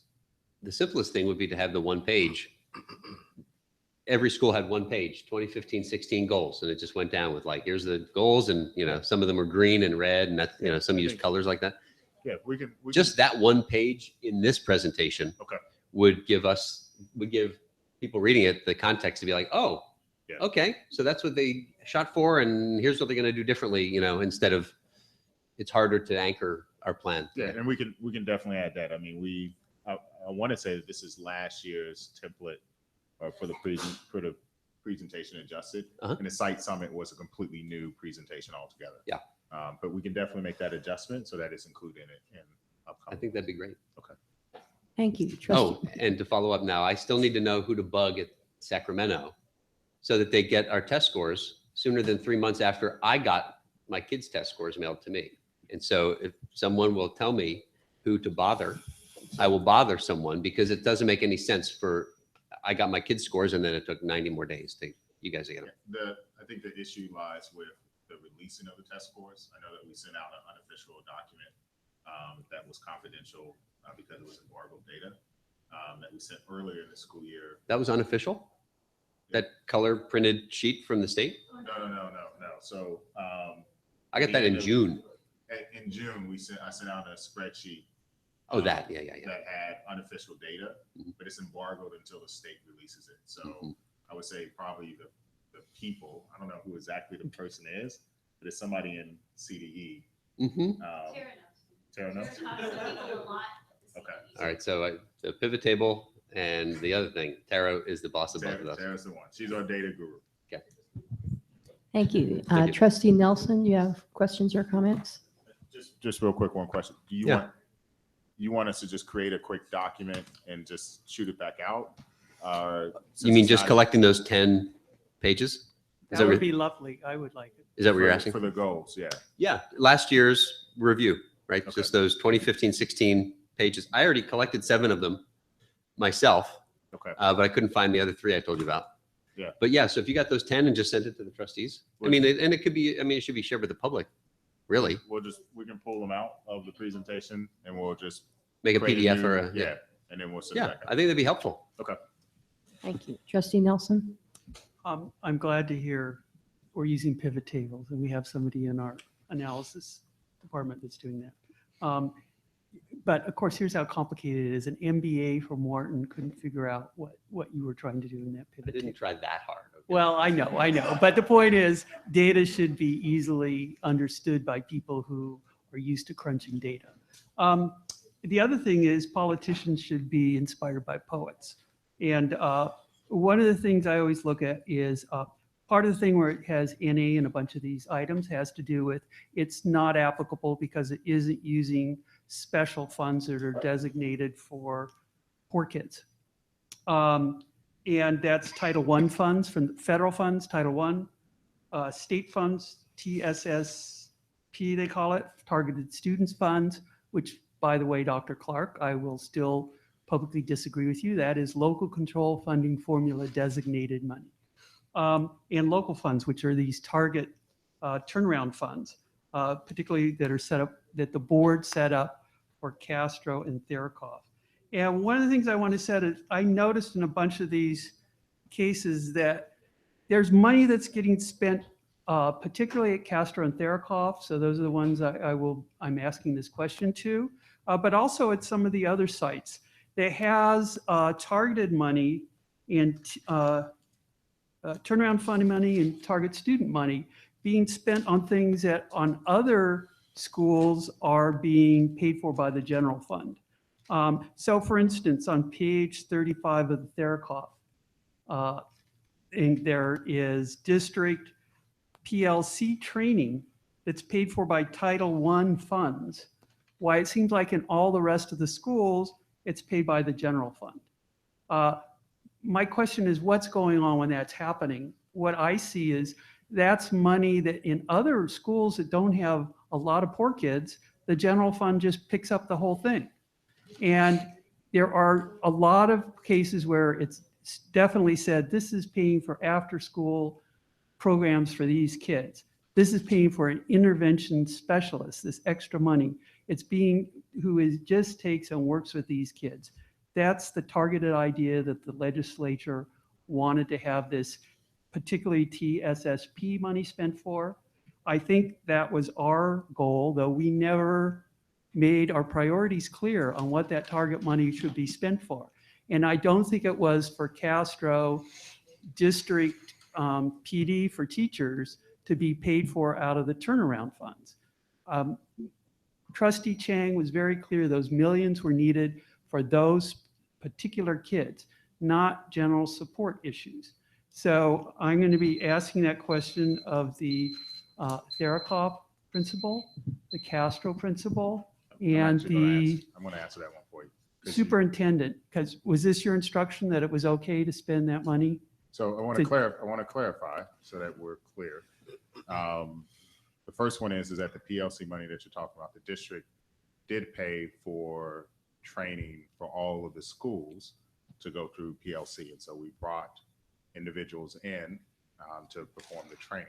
However, at Therakoff and Castro, if you look, they actually attended different, this year Therakoff didn't, but last year Castro actually went to PLC conferences that they used their turnaround funds to pay for. Additionally, the Cambridge Education was funds were used at Therakoff to pay for additional planning that was above and beyond what the district actually offered. And so in both of those So cases, the conferences weren't offered to anybody else in the district? So is that correct? That is The PLC? No, so we did offer, in addition to what we offered, they decided they needed additional things done. And so they used their money to pay for that. There's a difference. So You they- meant, I'm getting so we confused, so offered- that's why I'm focusing offered- just listen- on the listen, listen. PLC We conference. offered a PLC conference for the district. Uh-huh. Castro, our conference was held here. Mhm. Castro went to the one that was in San Jose. Okay. It's a difference between what the level of training that they wanted, because the one that we offered here was a very general training for individuals who had not underwent the process. Castro's was a very specific training that they went to in San Jose with the DeFores and other individuals, which actually costs more. And then if you look at Therakoff, I'll just use another example. Yes, for the 5 schools that have the pilot program for the RTI program, the district did foot the bill because we're trying to figure out, which way it goes. But if you also look in his closing the achievement gap plan, he also says that he's spending $80,000 on an additional EL instructional coach. This is not a position that exists at any other school. It's a position that exists at Therakoff. And that's I because get they're- that. I get right. that. I So- complimented him on spending that money right. for an extra person. So So but that's if not you- a if question, you- in my question. But if you look at how they're spending money, Castro and Therakoff, their sites and their site council have made some strategic decisions about how they can add additional resources that are above and beyond what the district is offering. I understand when it's specifically called out as an extra resource, but when I see things like curriculum materials at Therakoff for non-fictional materials, $5,000 of a turnaround, I wonder how are those are general ed kind of Those things. are- We're not spending, those are we spent money on turnaround. Those are books? materials that their site decided that they needed that were above and beyond what the district offered. Okay. What So, about hold- paying excuse for? me, Trustee Nelson, your 3 minutes is up. I'm Okay. going to ask people. He wanted to make specific points, so I was asking about some other specific Thank you. points that I thought. I'm going to do another round, 3 minutes each again, and soon I'm going to ask for a vote. Trustee Gutierrez, do you have any other questions or comments? No. Thank you. Trustee No further Lambert? comments. No, thank you. I have no further comments. Trustee Coladonato. Principal Westover, are you saying Mountain View is more stressful than Palo Alto? You don't have to answer. I'll let Dr. Rudolph answer. It sounds like Trustee Nelson went through pretty, with a pretty fine tooth comb, but maybe there's not enough, maybe it wasn't clear all the time, like to what extent this was actually a turnaround sort of project and what wasn't. So I think that his intention was probably good. And then getting more information from you about like, oh yeah, well, that actually was their own, additional thing. So it sounds to me like, and by the way, there were just really small numbers we were talking about. So I have a feeling that the hundreds of thousands of dollars of turnaround money was getting spent pretty well. Yes. Is the impression I get, Yes, and that we're seeing results. And then again, remember, we also have Ms. Smith, who is actually over the Title I program. We have to account for every single one of those dollars. We can't just simply say we're not spending Title I money or turnaround funds. And Right. so we monitor it probably more than what anybody would like, at least at the 2 sites. But we do track every single expenditure to make sure that we're adhering to the intention of the board as well as the intention of the federal government in terms of how we use those funds. I'd just like to thank you, Dr. Rudolph, for bringing this level of data attention or data intensiveness to the district. I mean, I'm sure that a lot of our teachers and principals have had that interest themselves, but to have it be a kind of a district-wide thing to me is a new direction. And I think it's really helpful. Yeah. And I think it sets the stage for really being able to make progress instead of hopefully making progress. And if you don't, you're not sure why. But now I think we're really going to be able to do it well. Yeah, well, the champions are actually sitting out there, right? So they're the ones. I mean, it's one thing for us to say we're going to have this percent. You know, it's another thing for them to lead their schools and dye their hair orange. We will be sending the PIO over there tomorrow. By the way, what time is that event? You didn't mention. Okay, 2 to 4. So but they're the real champions of it.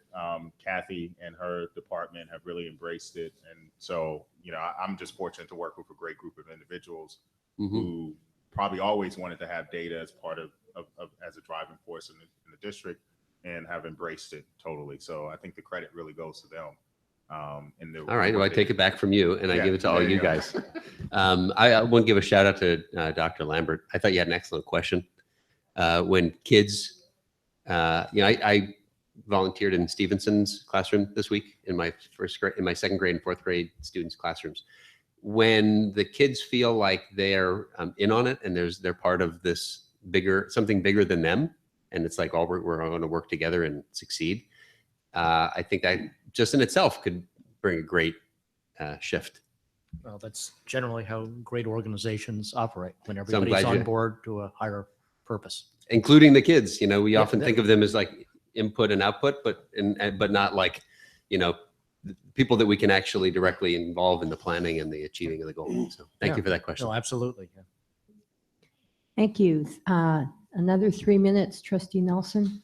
I don't know whether or not we're using that timer, but yeah, the issue about Dr. Lambert brought up about having students including in this, I think it would be good if we changed the board policy on school site councils, because the state law that sets those up and mandates them says for secondary students, secondary schools, at high school level, you have to have student representatives.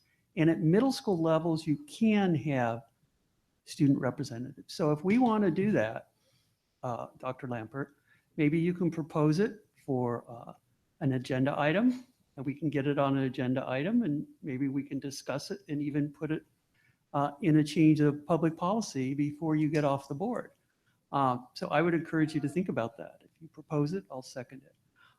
Going back to some specific items, I'll probably send these to Dr. Rudolph, and he can explain to me why it isn't put into words that I could understand that things were targeted. There's also an issue of like page 35 at Therakoff. It says district PLC instruction, which I thought was general instruction. And maybe when you send some replies back to me, it says Title I is used to support that money.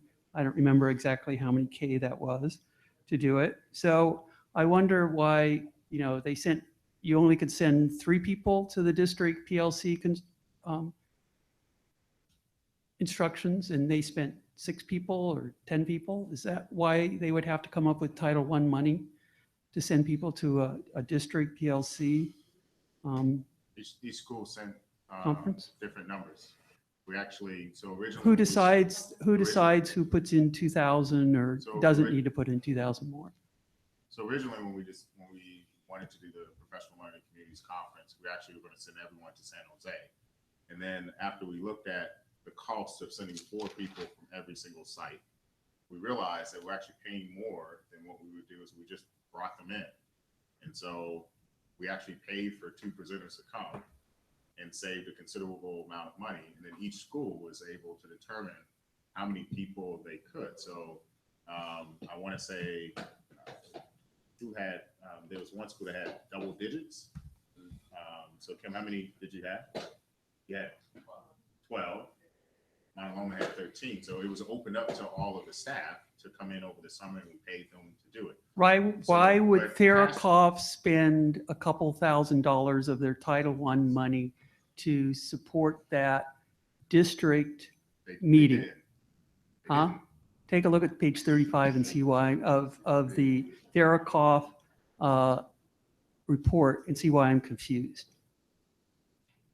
But I'll give you those details, sir, because I'm a sort of a detail-oriented guy, even though I'm not an MBA.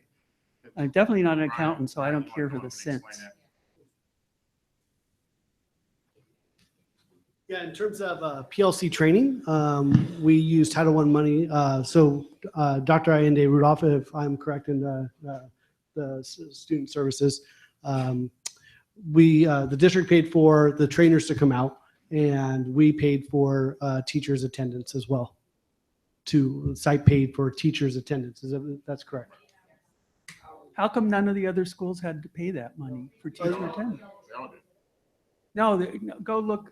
Okay, I'll get back to you on detail because it isn't an all clear from the documentation that any other school other than Therakoff, I haven't checked Castro, put in any money to that district TLC conference. So anyway, the details are in the written record. They all paid for the hours that the teachers attended. So if a teacher works a full day, they were paid X amount. The district footed the bill for. Here, let me stop you a second because we don't have very much time. Oh, we don't have it. We don't timing know how to it. time. Don't worry, I'm timing it. The point is, Dr. Rudolph, if one school is paying for that money out of Title I money and another school is paying it out of general fund money, that Title I money could have gone to some different program for those kids in the school that was using up Title I money for that purpose. Do you understand that? I do understand that. Good. That's the only point I'm making. Title I funds could actually be used for professional development. They can be used for lots of things, but they shouldn't be used It's to actually pay very- the same things that other schools get to use general fund money for. Title I funds have very specific requirements about what it can be used for. And so if a school, It could be used for this. if a school had Title I funds, then they are allowed to use those Title I funds for professional development. But they shouldn't have to Time's use up. it. So trustee Nelson, your 3 You minutes don't is up. get the concept. If You don't get the you would like, principle I of do get it. equality I of actually- schools I do get who it. having to fork up money. If you would like, I'll send you the guidelines for Title I so that you I understand don't how want they. that many hundreds of pages. I will send you the guidelines for Title I so that you understand the expenditure process and what is allowed under Title I and what's not allowed. So I'm going to call for the motion. So all in favor of approving the single school plans as presented, say aye. Aye. Opposed? Who moved it, by the way? So it's I moved by moved it. You trustee seconded it. Lambert, Okay. seconded by trustee Gutierrez. It was unanimous. No, I abstain. Oh, you abstained. Okay, so it's Ms. Lilga, it's 4 in favor and 1 abstention. The abstention is trustee Nelson. All right. Thank you very much, principals. Thank you. We have a little bit more of a meeting to go, but if you'd like to leave at this point.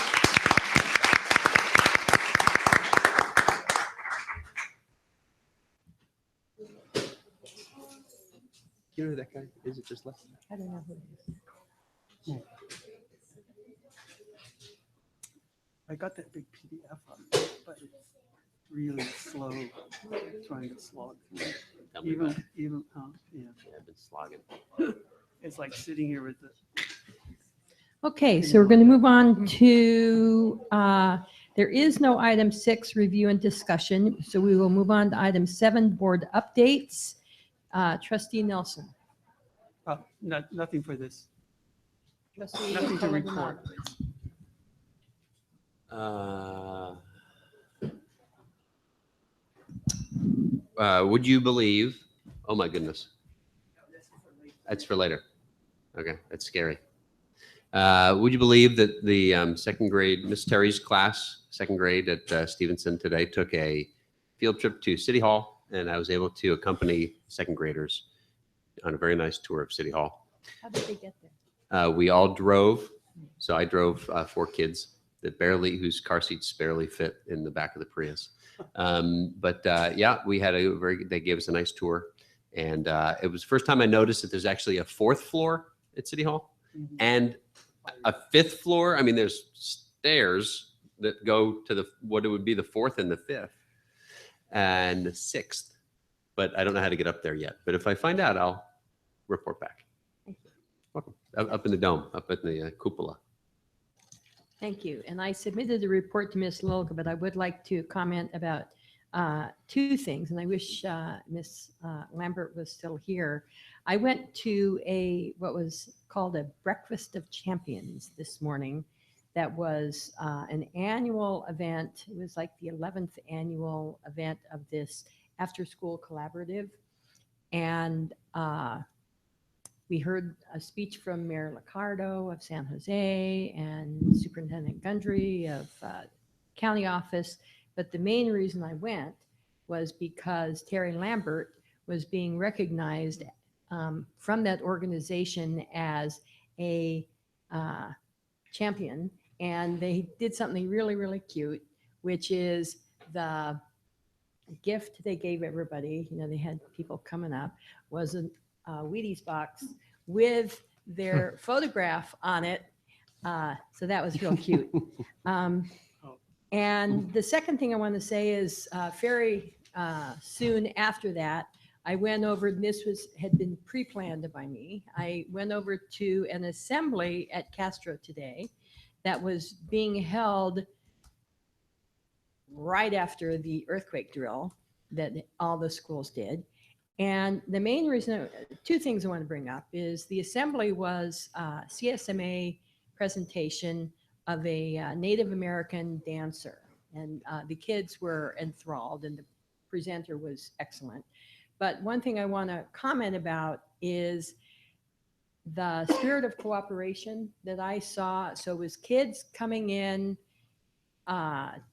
with their lunches because it was an early dismissal day and they had just had their earthquake drill. So they're coming in with their lunches and quickly eating and then leaving. And the teachers and the volunteers all working with the kids and the kids all working with each other and then getting this CSMA presentation and then afterwards to get them out and on time, everybody cooperating. And again, I'm deliberately overusing the word cooperate because that's what I want to praise Castro for at Castro Mistral today is the real innate spirit of cooperation I saw at that school today.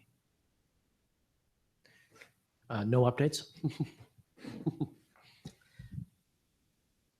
So I attended the Student Learner Task Force yesterday, and then that committee brought up an interesting point in terms of presentations.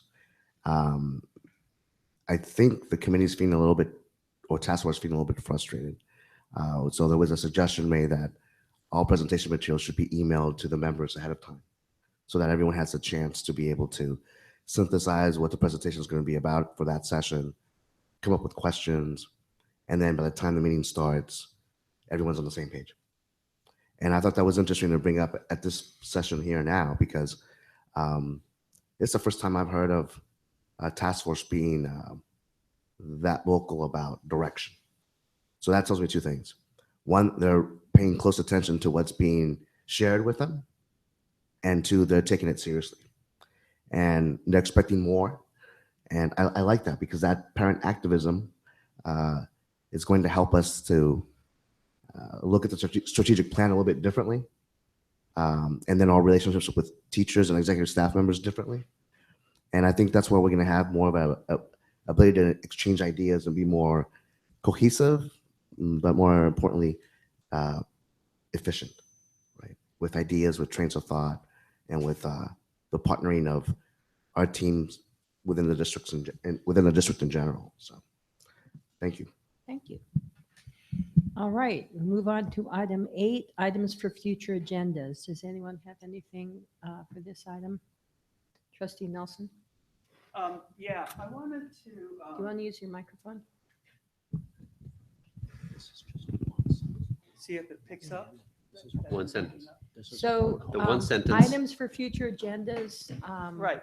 The item for a future agenda is how the district handles public records requests. This is. So Trustee Nelson, one sentence, you make your case at the next meeting. This is an electronic public record request satisfied. So Trustee Nelson, you've given your one sentence. Thank you. You can. Hey, I thought I got a minute. No, you don't. It's, Not at it's this like one. a one sentence. Oh, thing, this is and then we Ellen's agendize rules. It. Well, Right. the majority. You know what? This is a protocol that was approved by the majority of the board. True. Okay, so Ms. Lilga, do you have that one sentence, or Trustee Nelson, you could send her a one sentence? And since you will be going off the board soon, we will make sure and agendize it before you go off the board. Do you have it written down what it is, or you, okay. Oh, could you read it back to me? Yeah. Okay, thank you. Anybody else? Okay, future board meeting dates. Anything to add here? We have two, how's it work in November? First week and the third week? Yeah. Okay, adjourn at 8:25. Hey, my kids are still awake. That's great. So that's where you're. That's one of my goals, to see my kids. Yes. Well, you can see your kid, or you don't get to go with your kids when you go on. I like to see them as much as possible, So it isn't like. not just some once a day. Tierra's problem with having